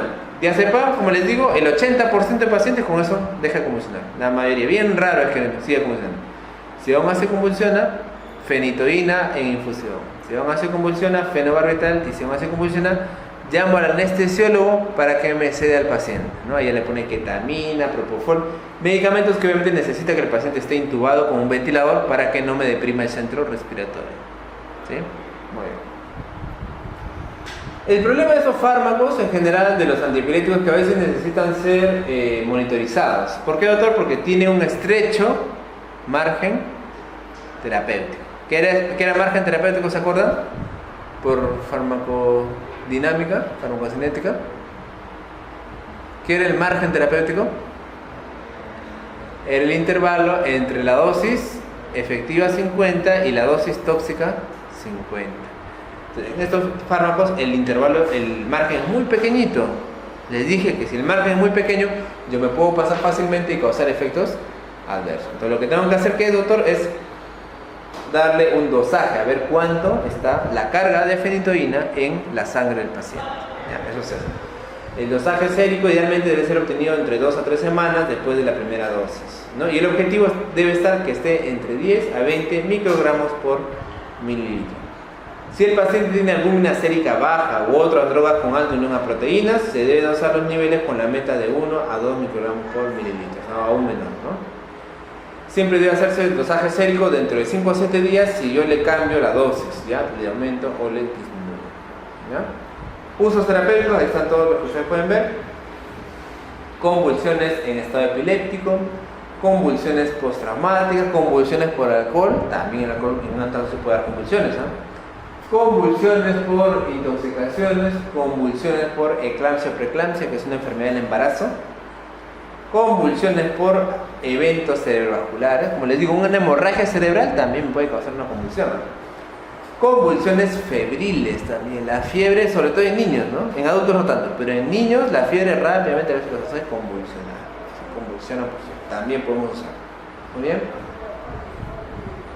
Incluso podemos darlo como profiláctico. Si el paciente ha tenido un ACV hemorrágico, yo le puedo dar fenitoína sin que haya convulsionado como prevención de convulsión. ¿Sí? Los efectos adversos son relativamente moderados, por eso que la fenitoína actualmente ya no se usa mucho. En el hospital la verdad es que sí lo usamos bastante y ustedes también seguro lo van a usar, porque no tenemos tanta disponibilidad de otros anticonvulsivantes. Pero en general en Europa, si saben que tiene muchos efectos adversos, mejor ya no lo usamos, ¿no? Como ustedes pueden ver ahí, los más frecuentes que aparecen cuando el paciente toma diario, porque el paciente debe tomar diario la medicación para no convulsionar, son la hipertrofia gingival, uno de ellos, ¿no? Que te da los famosos dientes en serrucho. Ustedes pueden ver acá, parece como que los dientes están en serrucho, ¿verdad? Pero en verdad no es que el diente ha cambiado, sino que la encía que está alrededor lo tapa. Se llama hipertrofia gingival. ¿Qué más, doctor? Puede dar en mujeres, sobre todo, aumento del vello corporal, eso se llama hirsutismo. Quiere decir que le aumentan los pelos, ¿sí? En zonas que quizás antes no tenían. Incluso puede haber un poco acá, en la zona del bigote, ¿sí? Que a veces es molestoso para la mujer, ¿ya? Aumento del vello corporal. ¿Qué más, doctor? Rash dérmico, reducción de ácido fólico, puede disminuir también la densidad ósea y también puede dar un poco de disfunción sexual, sobre todo en hombres, ¿ya? Hiperplasia gingival relativamente frecuente. Hablar de un 20% es decir que es frecuente, ¿eh? 1 de cada 5 hace hipertrofia gingival. Es la manifestación más frecuente.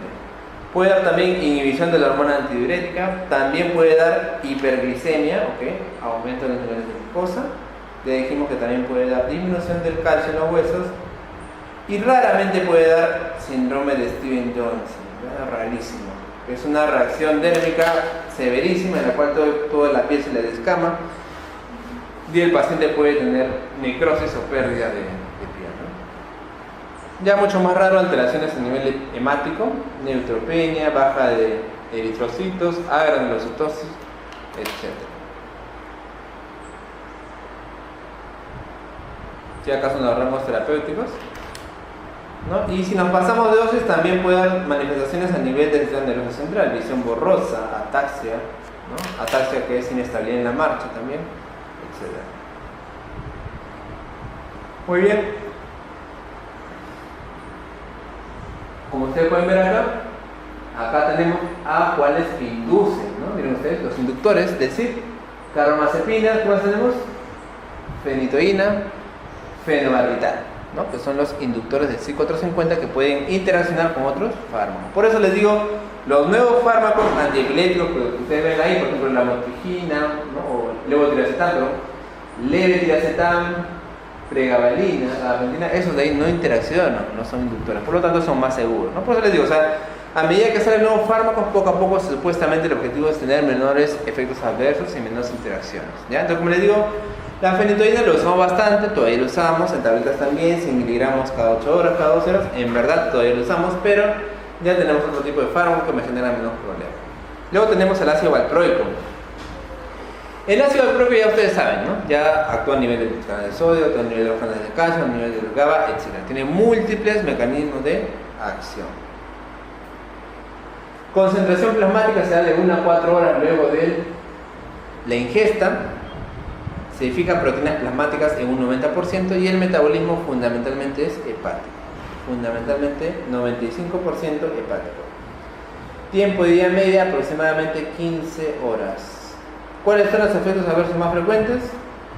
Síntomas gastrointestinales transitorios, dolor abdominal, náuseas, lo más frecuente, anorexia, 16% de pacientes, y a nivel del sistema nervioso central puede dar un poco de sedación, ataxia o temblor, ¿ya? Pero no sea tanto como las benzodiazepinas, ¿no? Sedación leve. Muy bien. O sea, acá tenemos el 95% va al citocromo P450, ¿no? Por eso les digo, si nosotros usamos fenitoína con valproato puede haber algún tipo de interacción, ¿ya? Fenitoína con valproato puede dar algún tipo de interacción. Tiempo de vida media de 7 a 16 horas. Ejerce actividad anticonvulsiva sin producir depresión general del sistema nervioso central, ¿sí? A diferencia del fenobarbital, a diferencia de la benzodiazepina, el valproato es más seguro, no causa tanta somnolencia y no me deprime tanto el sistema nervioso central, ¿no? Ese es un mecanismo de acción, como ustedes pueden ver, a nivel de los canales de sodio, ¿sí? Así como la fenitoína, así como la carbamazepina, que lo que hacía era disminuir, ¿no?, la conductancia del sodio. Pues acá también tenemos al ácido valproico, ¿no?, que uno de sus mecanismos de acción también va a ser disminuir la entrada de sodio, ¿no? Por eso les decía que el mecanismo más importante de todos es el bloqueo del canal de sodio. Eso de ahí lo comparte el topiramato, el valproato, la hidaldoína y la carbamazepina, que lo usamos también bastante, ¿no? El valproato es eficaz contra la crisis de ausencia y con las convulsiones tónico-clónicas tanto parciales como generalizadas. Por eso les digo, el valproato es un medicamento de elección que me sirve en casi todos los casos. Ya hemos dicho que puede reducir la corriente de calcio, incrementa la cantidad de GABA y también me disminuye la conductancia de sodio. Para el monitoreo también la dosis inicial de valproato es 15 miligramos por kilo de peso aproximadamente al día, dividida en 3 dosis, ¿sí? Puede incrementarse de 5 a 10 miligramos por kilo por día cada semana. O sea, cada semana podemos ir incrementando la dosis si no logramos lo que queremos, ¿no? Y el nivel sérico podría comprobarse dentro de 1 a 2 semanas luego del tratamiento, y las concentraciones terapéuticas están dentro de 50 a 150 microgramos por mililitro, ¿ya? Como ustedes se dan cuenta, entonces les digo, estos son unos fármacos especialmente que sí se deben dosar en sangre para ver si estamos en el rango adecuado, ¿sí? Esto de acá no lo hemos hecho ni con la enalapril, ni con el metabloqueador, ni con el calcio antagonista, porque ahí sí no hay ningún problema, ¿ya? Acá sí tenemos que tener un cuidado especial. Aplicaciones terapéuticas puede ser en forma de monoterapia, quiere decir solamente el ácido valproico, o terapia adjunta con otro antiepiléptico para el tratamiento de crisis de ausencia, tónico-clónicas generalizadas o focales. Además de eso también,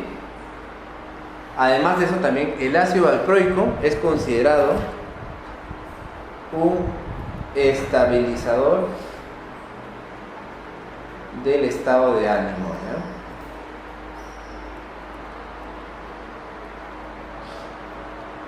O sea, estos anticonvulsivantes también tienen otro tipo de efectos, ¿ah? el ácido valproico se considera un estabilizador del estado de ánimo. ¿Qué quiere decir? Que lo puedo usar como una medicina para estabilizar el estado de ánimo, por ejemplo, en manía, ¿no? En personas maníacas o con trastorno bipolar. ¿Ya? Entonces, no me sirve como efecto anticonvulsivante, pero sí como estabilizador del estado de ánimo. ¿Quiénes son las personas bipolares? ¿Se acuerdan? También ustedes no conocen porque eso de ahí lo van a ver en psiquiatría.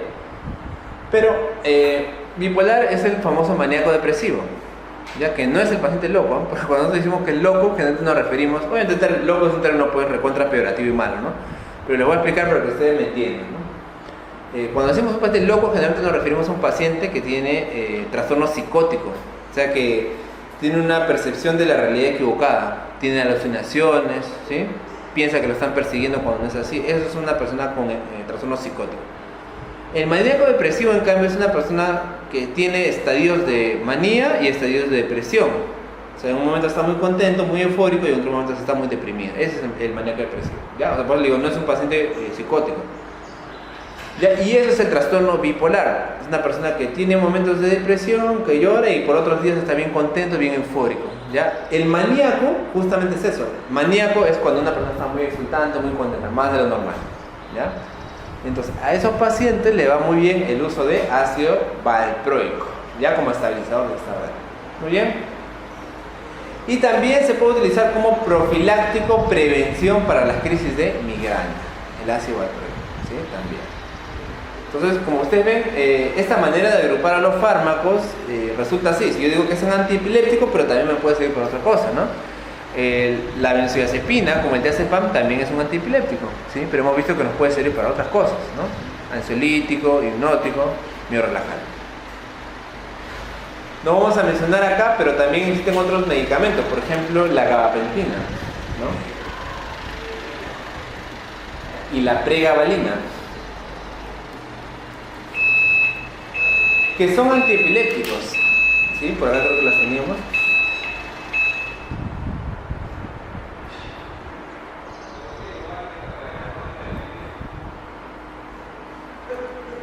La gabapentina, ¿no? Modula la liberación de neurotransmisores a nivel alfa 2. ¿Ya? La gabapentina y la pregabalina pueden ser usados como anticonvulsivantes, es cierto, pero también los usamos importantes para el manejo del dolor neuropático. Es más, quizás para eso lo usamos más que eso. Más que para ser antiepiléptico, lo usamos para el dolor neuropático. Otra vez, pregunta, ¿qué es el dolor neuropático? ¿Alguien sabe? En fisiología les deben haber enseñado las vías del dolor. El dolor neuropático es un dolor diferente al llamado dolor somático. ¿Ya? El dolor somático es aquel que nosotros tenemos ante un golpe, ante una herida, etc., ¿no? El dolor neuropático es un dolor más que todo que tiene que ver con alteración de los nervios, ¿no? Del mismo nervio, por eso da un dolor diferente. Es un dolor generalmente urente, quemante, ¿sí? El dolor que nosotros tenemos es el dolor tipo ardor, dolor, ¿no?, lancinante o que te está presionando. El otro dolor, en cambio, es un dolor tipo urente, quemante, ¿no? Que da, por ejemplo, a los pacientes con diabetes, ¿no? Los pacientes con diabetes tienen dolores neuropáticos porque tienen daño a nivel nervioso de los nervios periféricos. Y tienen dolores que, ¿no?, les duele, pues le queman los pies, no sienten como si estuviera quemando. Es un dolor de tipo neuropático. A esos dolores, más que todo, les va bien gabapentina y pregabalina. Dolor somático, por ejemplo, le va bien un metamizol o un naproxeno, ¿no?, un AINE, ¿ya? Pero a ese tipo de dolores le va mejor la gabapentina y la pregabalina. Entonces, tiene muchos tipos de aplicación. Muy bien, y como ustedes pueden ver ahí, también el ácido valproico tiene pues mecanismo de acción a nivel de los receptores GABA, ¿no? También dije que a nivel de los receptores GABA también puede tener algún tipo de uso. Efectos adversos del ácido valproico: náuseas, vómitos, que es lo más frecuente, puede haber caída de cabello. Equimosis, que son hematomas pequeñitos con facilidad. Temblor. También me puede dar una característica importante que tienen que recordar: aumento de peso, ¿ya? Obesidad y síndrome metabólico. Por eso, a la hora de elegir el fármaco también tienes que ver eso, ¿no? Si el paciente es obeso o es un paciente muy obeso, mejor no le doy ácido valproico, pero puede haber un tipo de alternativa, ¿ya? O tiene diabetes, resistencia a la insulina, también, ¿no?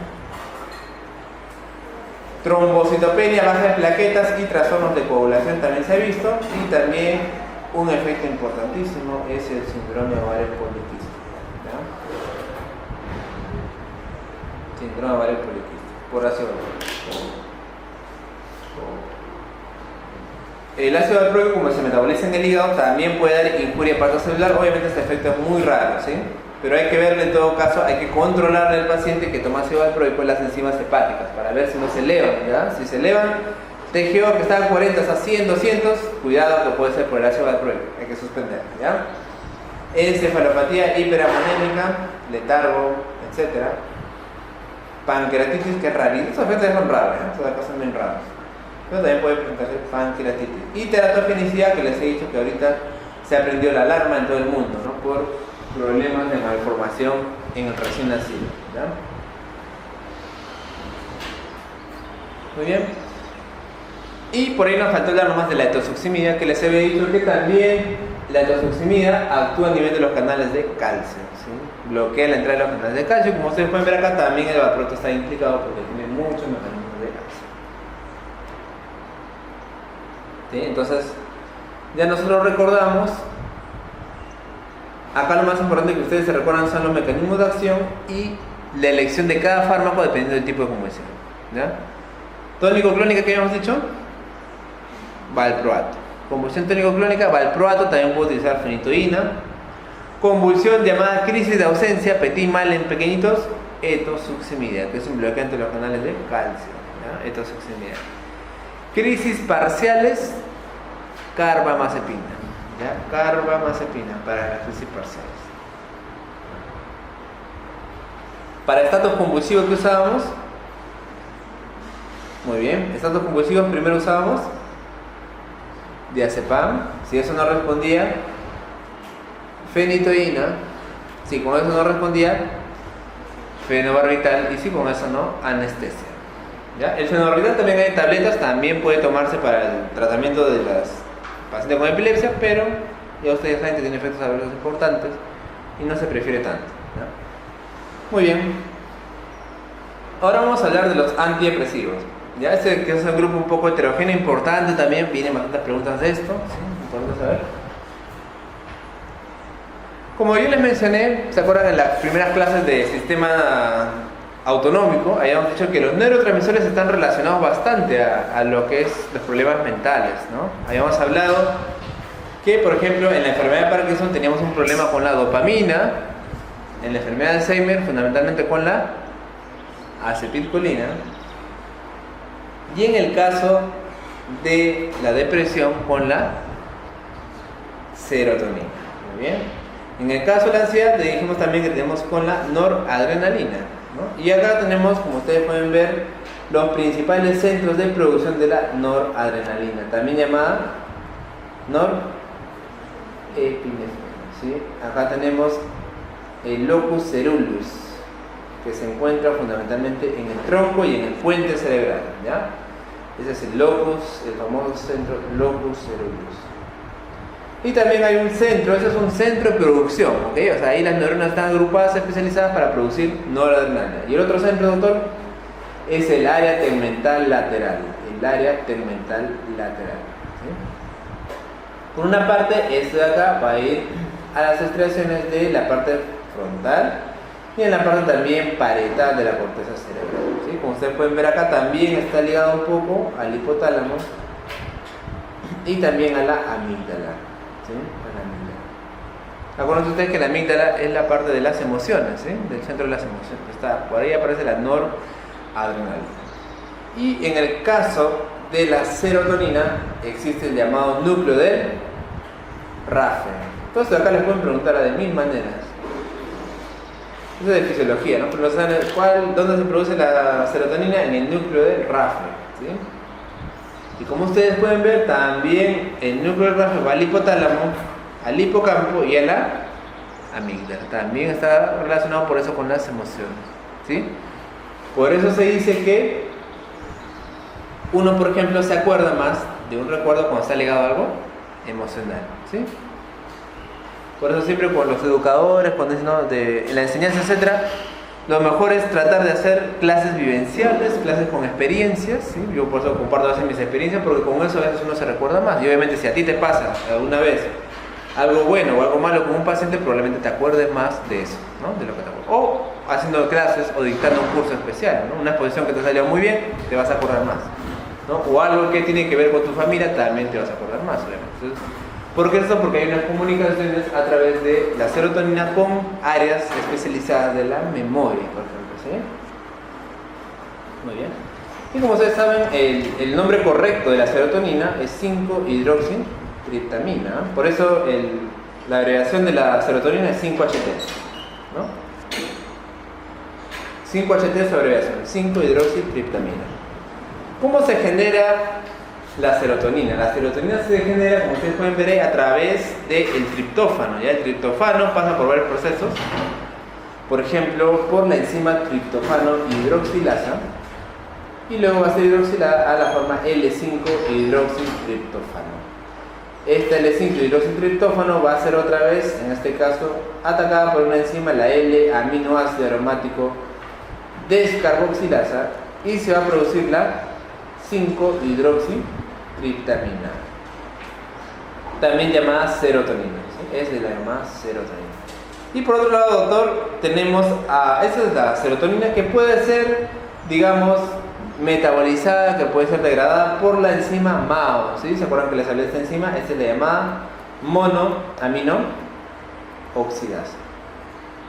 Y esta monoaminooxidasa pues la va a desintegrar en compuestos que ya van a ser degradados, ¿sí? Entonces, esta enzima es un paso importante para la degradación de la serotonina.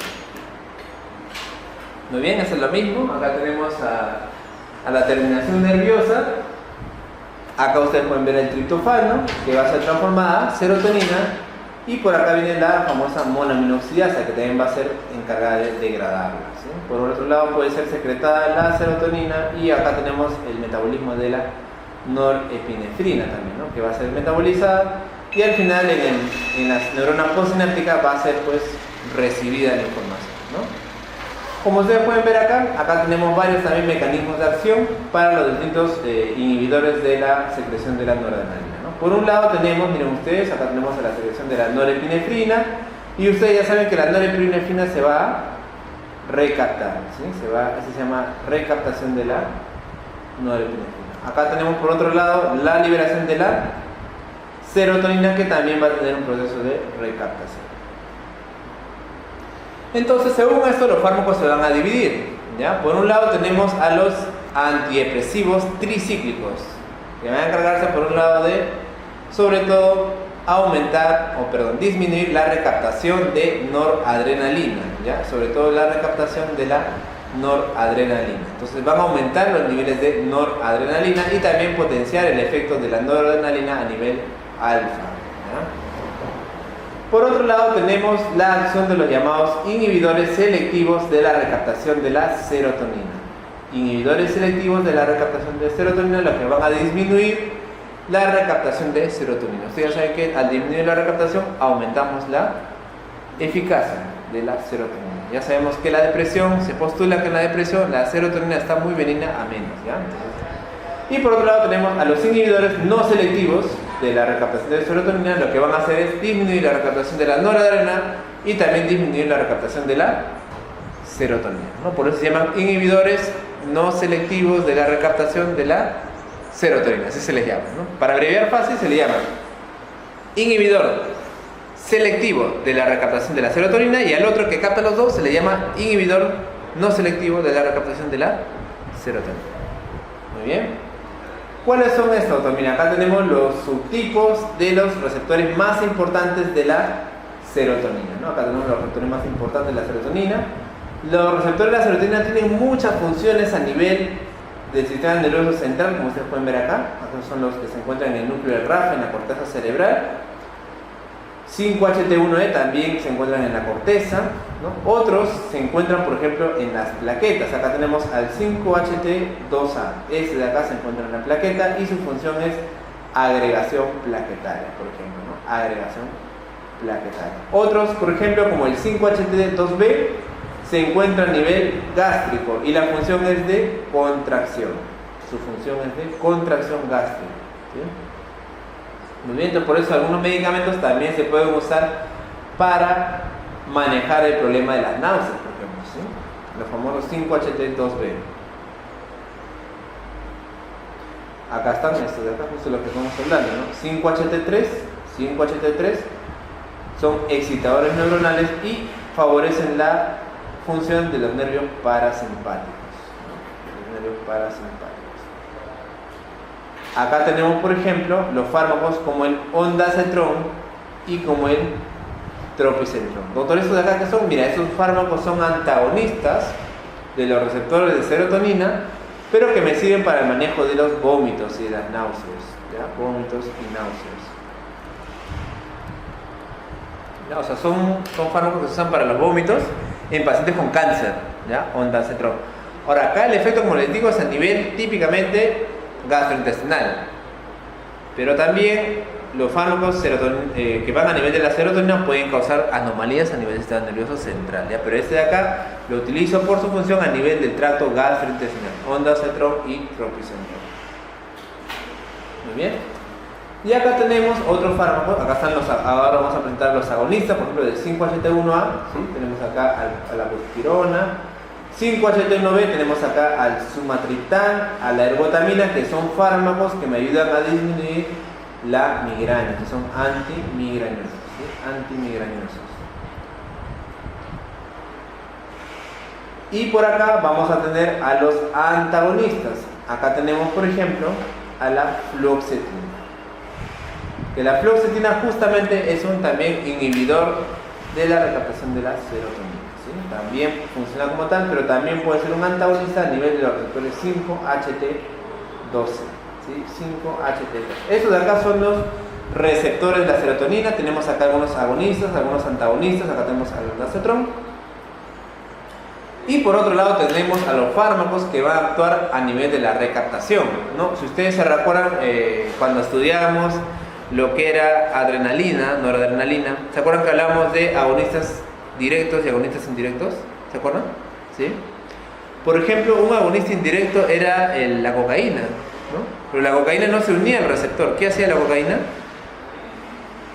Disminuía la recaptación de noradrenalina. Igual acá, habrán algunos fármacos que son agonistas y antagonistas porque se unen a sus receptores, pero la gran mayoría de fármacos que vamos a estudiar son más que todo de acción indirecta, porque inhiben a la recaptación de la serotonina, ya sin necesariamente unirse a su receptor. Acá está lo más importante, y acá tenemos que hablar fundamentalmente de la fluoxetina y de la sertralina, que son los antidepresivos más utilizados en todo el mundo, ¿ya? También tenemos acá a otros fármacos, los llamados antidepresivos tricíclicos, ¿se acuerdan ustedes? De la amitriptilina y de la nortriptilina, que son antidepresivos llamados tricíclicos, ¿no? Tricíclicos.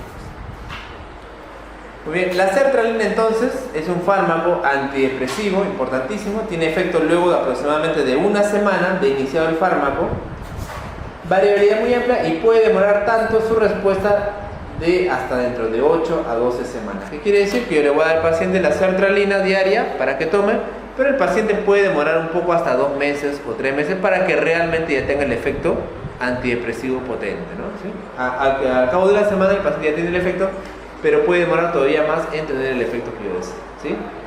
Unión a proteína 98%, metabolismo fundamentalmente hepático y tiempo de día media 26 horas aproximadamente. Acá están los antidepresivos más importantes, miren ustedes. Acá tenemos a los antidepresivos tricíclicos, ¿ya? Ahí tenemos a la amitriptilina, desipramina, por ejemplo, doxepina, trimipramina. Esos de acá son los llamados antidepresivos tricíclicos. Acá tenemos su tiempo de día media aproximadamente, ¿sí? Y luego tenemos a los inhibidores selectivos de la recaptación de serotonina. Acá está justamente el que estamos hablando, la sertralina. La sertralina. Tiempo de día media 23 horas. Y acá también tenemos a la fluoxetina. Tiempo de día media 53 horas. Tenemos otros mucho más modernos, el llamado escitalopram, por ejemplo. Escitalopram. 30 horas de tiempo de día. ¿Sí? Lo que ustedes van a tener en las postas probablemente va a ser la fluoxetina. O sea, eso es lo que yo usaba, por ejemplo, en las postas, ¿sí? En la posta de salud, lo mínimo que hay es fluoxetina, ¿ya?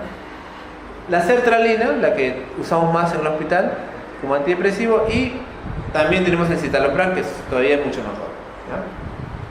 Doctor, también hay algunos inhibidores de la recaptación de la serotonina y noradrenalina, que también se llaman inhibidores no selectivos, ¿no? Esos son los inhibidores no selectivos de la recaptación de serotonina. ¿Por qué? Porque tanto me inhiben a la noradrenalina como a la serotonina. Acá tenemos a la duloxetina y a la venlafaxina, ¿sí? Esto vino de pregunta en el examen de recientado médico. O sea, ¿cuál de los siguientes es un inhibidor de la recaptación de serotonina y noradrenalina? Clave, duloxetina. ¿Ya? Y eso también es utilizado, por ejemplo, para el alivio del dolor, ¿eh? También puede ser utilizado para el manejo del dolor. Los antidepresivos tricíclicos también se utilizan para el manejo del dolor. Esos son los llamados fármacos coadyuvantes, ¿ya? Los famosos fármacos llamados coadyuvantes.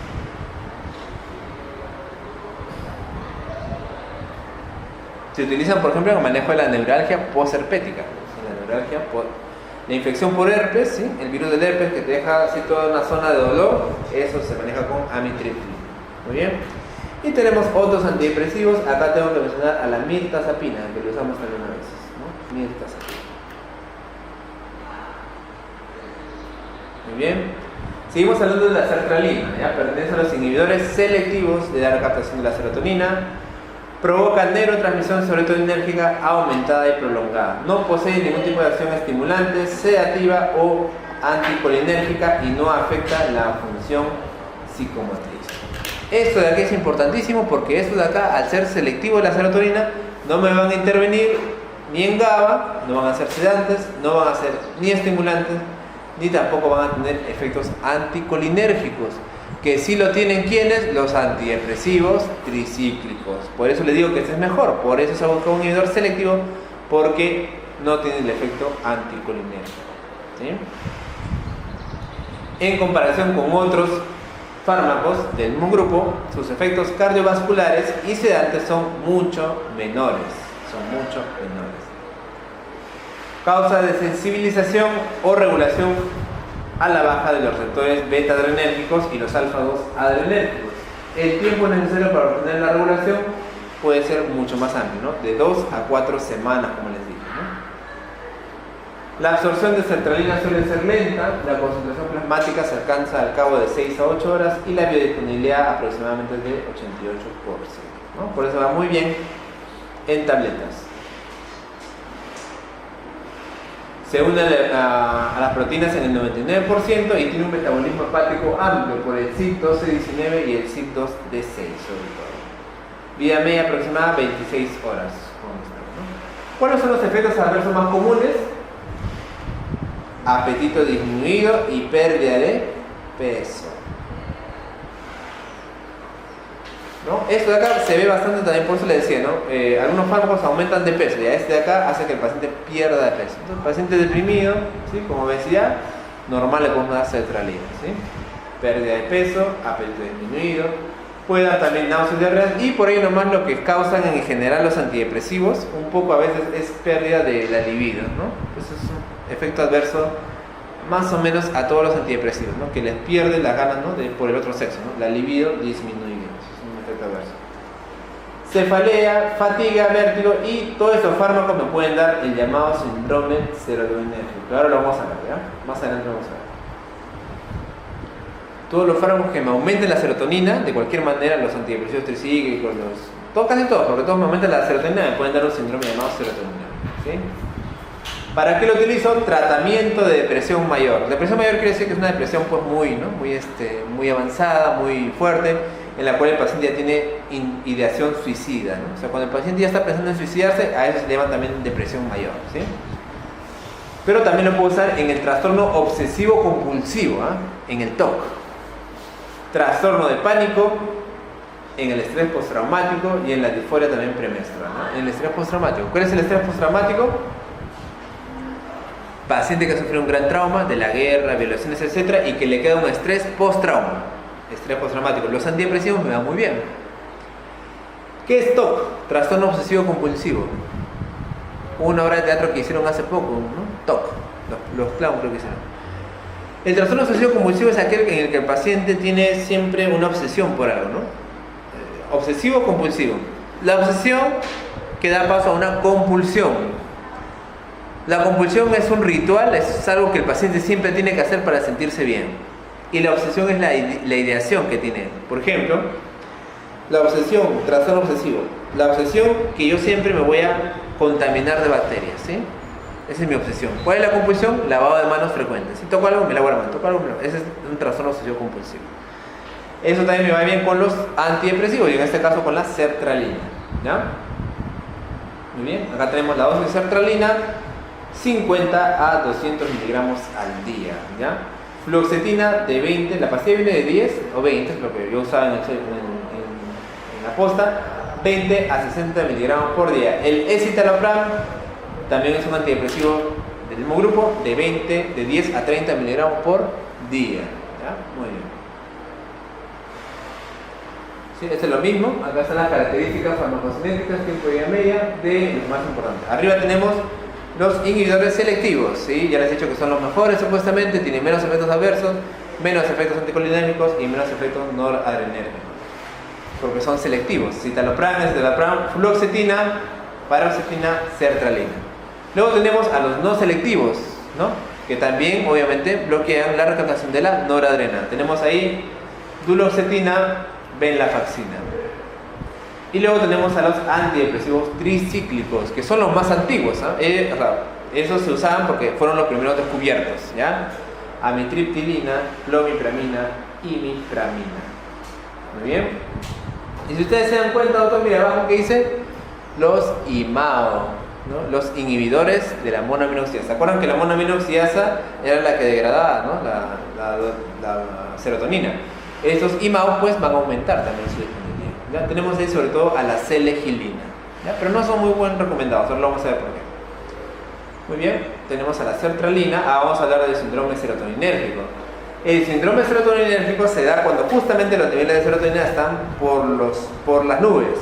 Tiene una tríada importante: síntomas autonómicos, alteración del estado mental y anormalidades neuromusculares. ¿Sí? Como ustedes pueden ver ahí, el paciente puede venir agitado, alteración del estado mental, diaforético, sudando, es un efecto autonómico, taquicardia,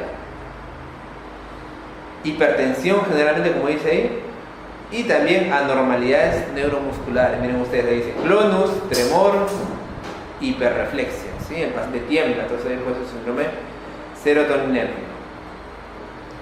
Los criterios diagnósticos son los siguientes. Ahí dice bien claro, dice al menos 4 síntomas mayores o 3 síntomas mayores más 2 menores. A nivel mental, acá tenemos los síntomas mayores son confusión, coma o mal humor.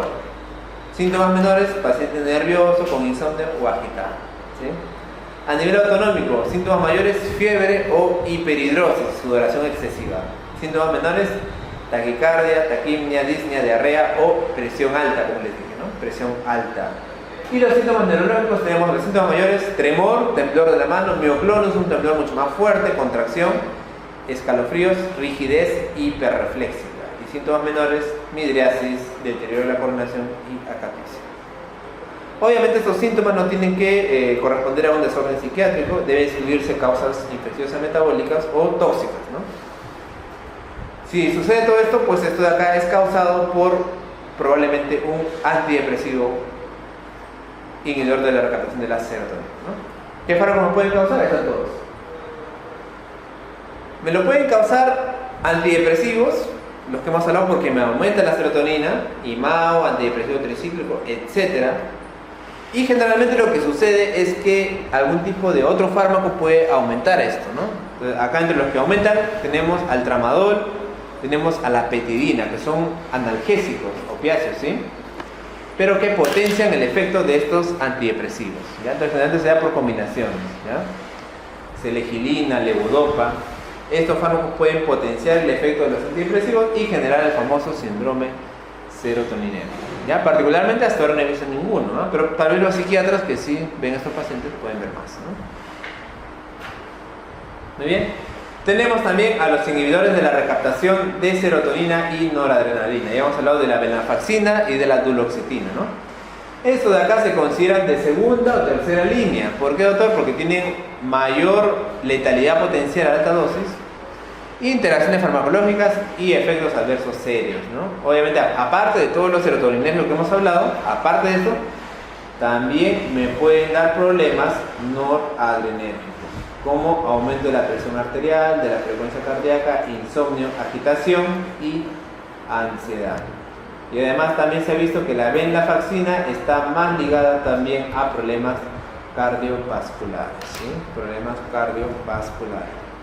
O sea, si ustedes se comprenden esto es fácilmente, porque acuérdense ustedes que estos fármacos, así como los antidepresivos tricíclicos, además de aumentar la disponibilidad de serotonina, también van a aumentar la disponibilidad de noradrenalina. Y la noradrenalina, como ustedes ya saben, se vincula a todas las reacciones adrenérgicas que ustedes ya saben, ¿no? Por eso me puede dar presión alta, frecuencia cardíaca, arritmias y problemas cardiovasculares, ¿no? Entonces, por eso fácilmente recordar, ustedes ya fácilmente saben que para el tratamiento de la depresión voy a preferir entonces inhibidores de la recaptación de serotonina selectivos, ¿sí? Selectivos, porque tienen menos efectos adversos, ¿ya? Muy bien, acá tenemos a la venlafaxina, a la duloxetina y ahí están las dosis que utilizamos, ¿sí? 40 a 120 miligramos de duloxetina, venlafaxina 75 hasta 375 miligramos. Los antidepresivos tricíclicos, como les dije, son los más antiguos, los primeros que se usaron, que eran efectivos, pero se consideran también actualmente ya no de primera, sino de segunda o tercera línea. Por lo mismo, por su letalidad, por sus interacciones y sus efectos adversos, ¿ya? Por un lado, pueden ocasionar sedación y ganancia de peso. Otro asunto para no hablar en personas obesas, ¿sí? Antidepresivos tricíclicos, ganancia de peso, ¿no? Acuérdense que los inhibidores de la recaptación más bien daban baja de peso, ¿no? Puede ser arritmogénico a altas dosis, ya les he dicho por qué, porque simula la parte adrenérgica. Y tiene, además de eso también, me puede dar síntomas anticolinérgicos. Ya, los antidepresivos tricíclicos, como la amitriptilina, sequedad de boca, constipación, retención urinaria, visión borrosa y confusión. Ustedes ya se acuerdan de eso, ¿verdad? ¿Sí? ¿Se acuerdan clarito? ¿Se acuerdan que anticolinérgicos? Que los colinérgicos me aumentaban las secreciones, ¿verdad? Hacía que la persona se orine. Eso es lo contrario. Sequedad de boca, constipación, retención urinaria, visión borrosa y confusión. Creerán que eso también viene en una pregunta de examen de residentado. La pregunta era, ¿los antidepresivos tricíclicos pueden generar sequedad de boca, constipación, retención urinaria, visión borrosa? Esto se debe a, y la clave era efecto anticolinérgico. No había efectos serotoninérgicos, efectos noradrenérgicos, etc. de claves. Ustedes solamente sabiendo lo que nos acordamos del efecto colinérgico y anticolinérgico podían responder a esa pregunta, ¿ya? Así viene en el examen de residentado. Muy bien, ahí están los más importantes, ¿sí? Y también están los IMAOs, ¿no? Los IMAOs que son los de abajo. Fenelcina, trianilcipromina, y el que más usamos, mejor dicho, lo único que tenemos es la selegilina, ¿ya? Selegilina de 20 hasta 50 miligramos. Estos de acá también van a tener efectos adversos, hipotensión ortostática, ganancia de peso también, igual que el anterior, ganancia de peso. Puede dar un síndrome de discontinuación súbita. Yo lo suspendo y me puede dar delirio hasta psicosis. Obviamente que es algo transitorio, ¿no? Y ese de acá es, de todos los que hemos revisado, el que más efectos sexuales tiene, ¿ya? O sea, te da una baja de libido, también lo que se llama anorgasmia, ¿no? Baja de libido, baja de disfrute en la parte sexual, ¿no? Entonces, eso es uno de los problemas de los antidepresivos. Por eso les digo, entonces, casi siempre nosotros cuando elegimos qué medicamento darle a alguien, vemos los efectos adversos, ¿no? ¿Qué efecto adverso me da? Entonces, en este paciente que es obeso, no le voy a dar este. En este paciente que digamos es joven y no quiere tener problemas sexuales, no le voy a dar este fármaco. Entonces, para eso me sirve tanto la farmacología, ¿no? A la hora de elegir qué medicamento dar. Porque a la larga los medicamentos en general, el efecto que tienen es similar, ¿no? ¿Se acuerdan en el caso de la hipertensión? Todos los fármacos de hipertensión me bajan la presión. El problema es a la hora de los efectos adversos, elegir cuál y cuál no, ¿sí?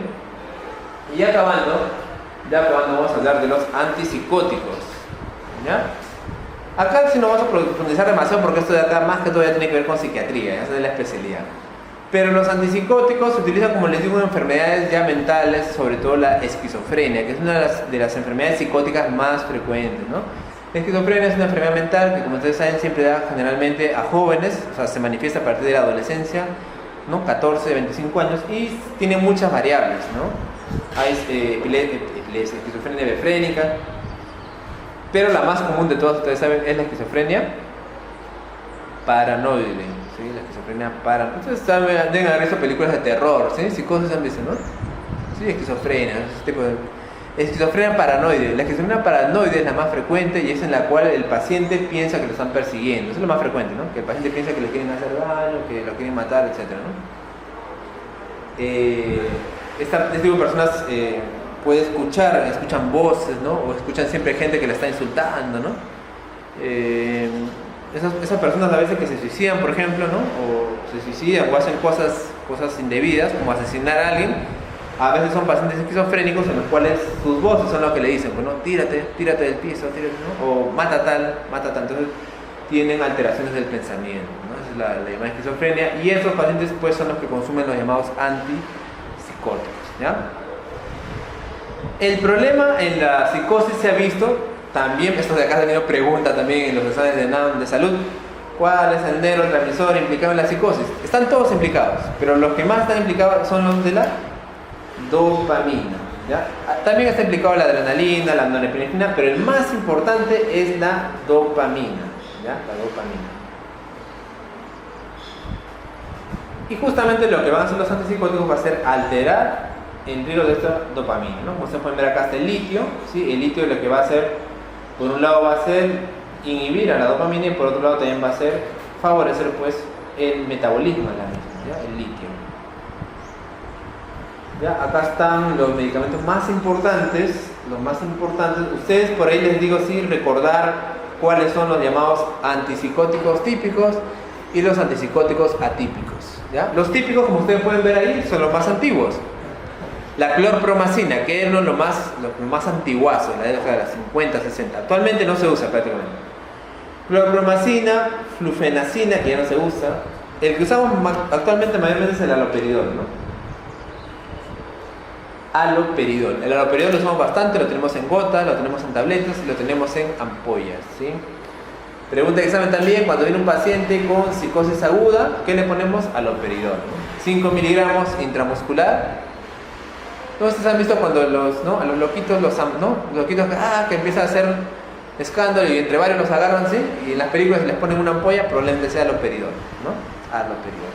¿Qué hace el haloperidol? Aparte del efecto sedante que tiene un efecto antipsicótico, ¿no? Entonces es muy bueno para eso. El paciente inmediatamente no recupera inmediatamente, pero deja de pensar, ¿no? Deja de alucinar, deja de pensar en cosas, se calma, ¿no? Y aparte tiene un efecto sedante, ¿ya? También lo tenemos en gotas. En gotas, por ejemplo, le damos a los abuelitos, no que son necesariamente pues esquizofrénicos, pero es frecuente en los abuelitos que hagan síntomas psicóticos, ¿no? Eso se llama delirium, ¿no?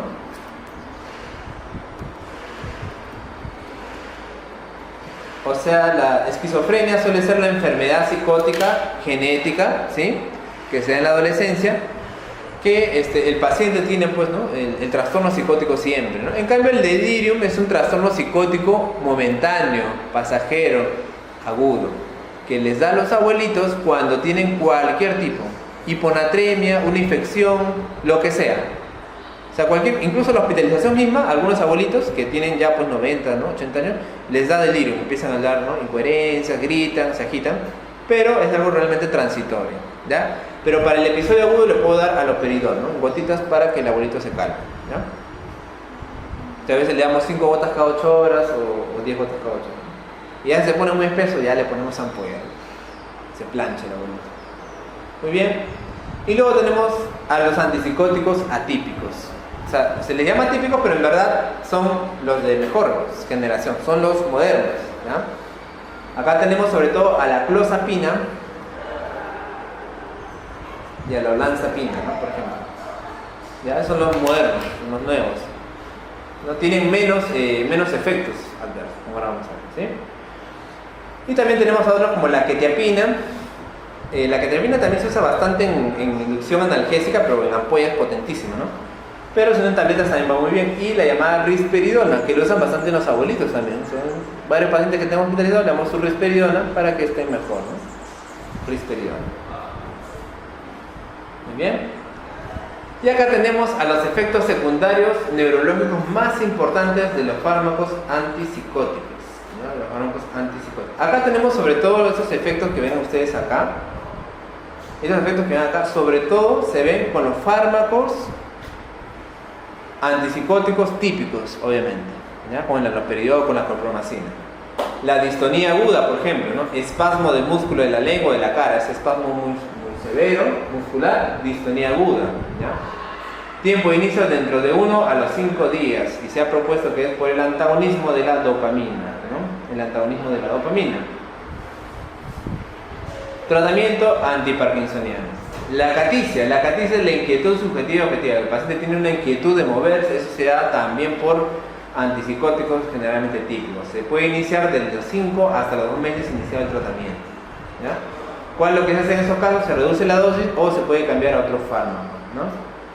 Además también, al bloquear la dopamina a nivel central, estos fármacos pueden generar un síndrome parecido al Parkinson, ¿ya? Un síndrome parecido al Parkinson. Eso se llama parkinsonismo. O sea, tú ves y el paciente tiene bradicinesia, se mueve lentamente, rígido, los pacientes con Parkinson están rígidos y tienen temblores al reposo, ¿sí?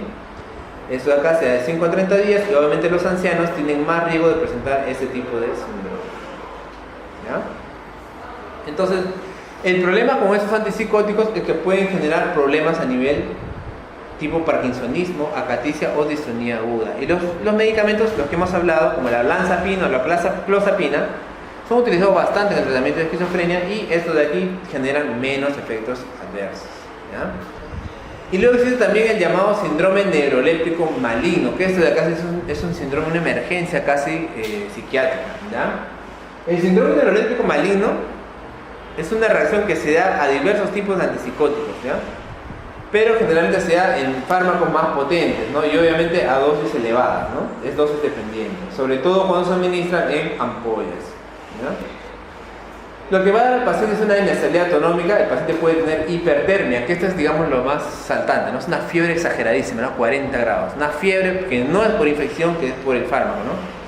Inestabilidad autonómica, hipertermia, labilidad del pulso, hipertensión, frecuencia respiratoria alta, estupor e incremento de la creatincinasa,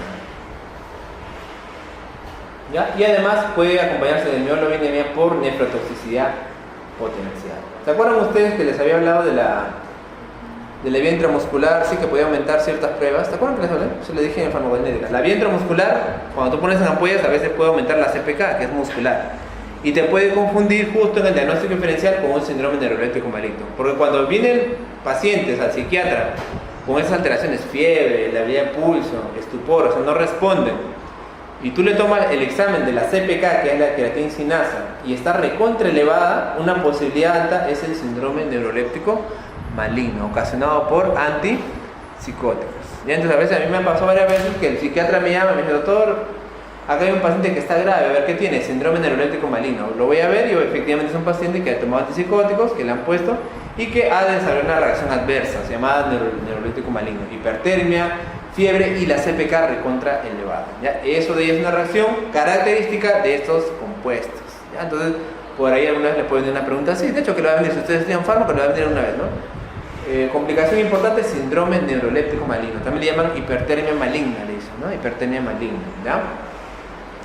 Lo que se hace además del cese del tratamiento antipsicótico, obviamente cuidados de apoyo, que comprenden medidas de enfriamiento intensivas, tratamiento farmacológico relativamente insatisfactorio, aunque podríamos ayudarnos con tratamiento dopaminérgico, ¿no? Como la bromocriptina, ¿no? El dantroleno, la bromocriptina son medicamentos que me pueden ayudar un poco, ¿no? Pero en estos casos se le retira el medicamento y se le da medida de soporte, ¿no? En algunos centros especializados de Estados Unidos, he visto algunos videos, los ponen en cámaras de frío, ¿no? Sí, cámaras así de hielo, tienen un acondicionamiento especial para eso y con eso también les ayuda en el manejo del tratamiento de la hipertermia maligna ocasionada por antipsicóticos, ¿sí? Muy bien, y ya acabando, tenemos que hablar de antiparkinsoniano. Ahora vamos a ver qué se le da a los pacientes que tienen Parkinson, ¿no? Como ustedes saben, ahí vemos el núcleo importantísimo de la dopamina. La dopamina se produce en la sustancia negra, ¿se acuerdan? Sustancia negra que se encuentra en el mesencéfalo. Pregunta de examen 1000 veces, acá venía de salud, en ANSE, ¿no? ¿Cuál puede La deficiencia de Parkinson se produce por muerte de neuronas en clave sustancia negra o sustancia negra también le dicen, ¿ya? La sustancia negra se relaciona, como ustedes pueden ver acá, también a nivel del núcleo estriado, y también hay otro núcleo llamado el área tegmental ventral, no lateral sino ventral, que también produce dopamina a nivel de la vía hipofisial. Acá son los receptores más importantes de dopamina. Tenemos los receptores D1 que se encuentran en el cuerpo nigroestriado, que ya hemos hablado en la corteza cerebral.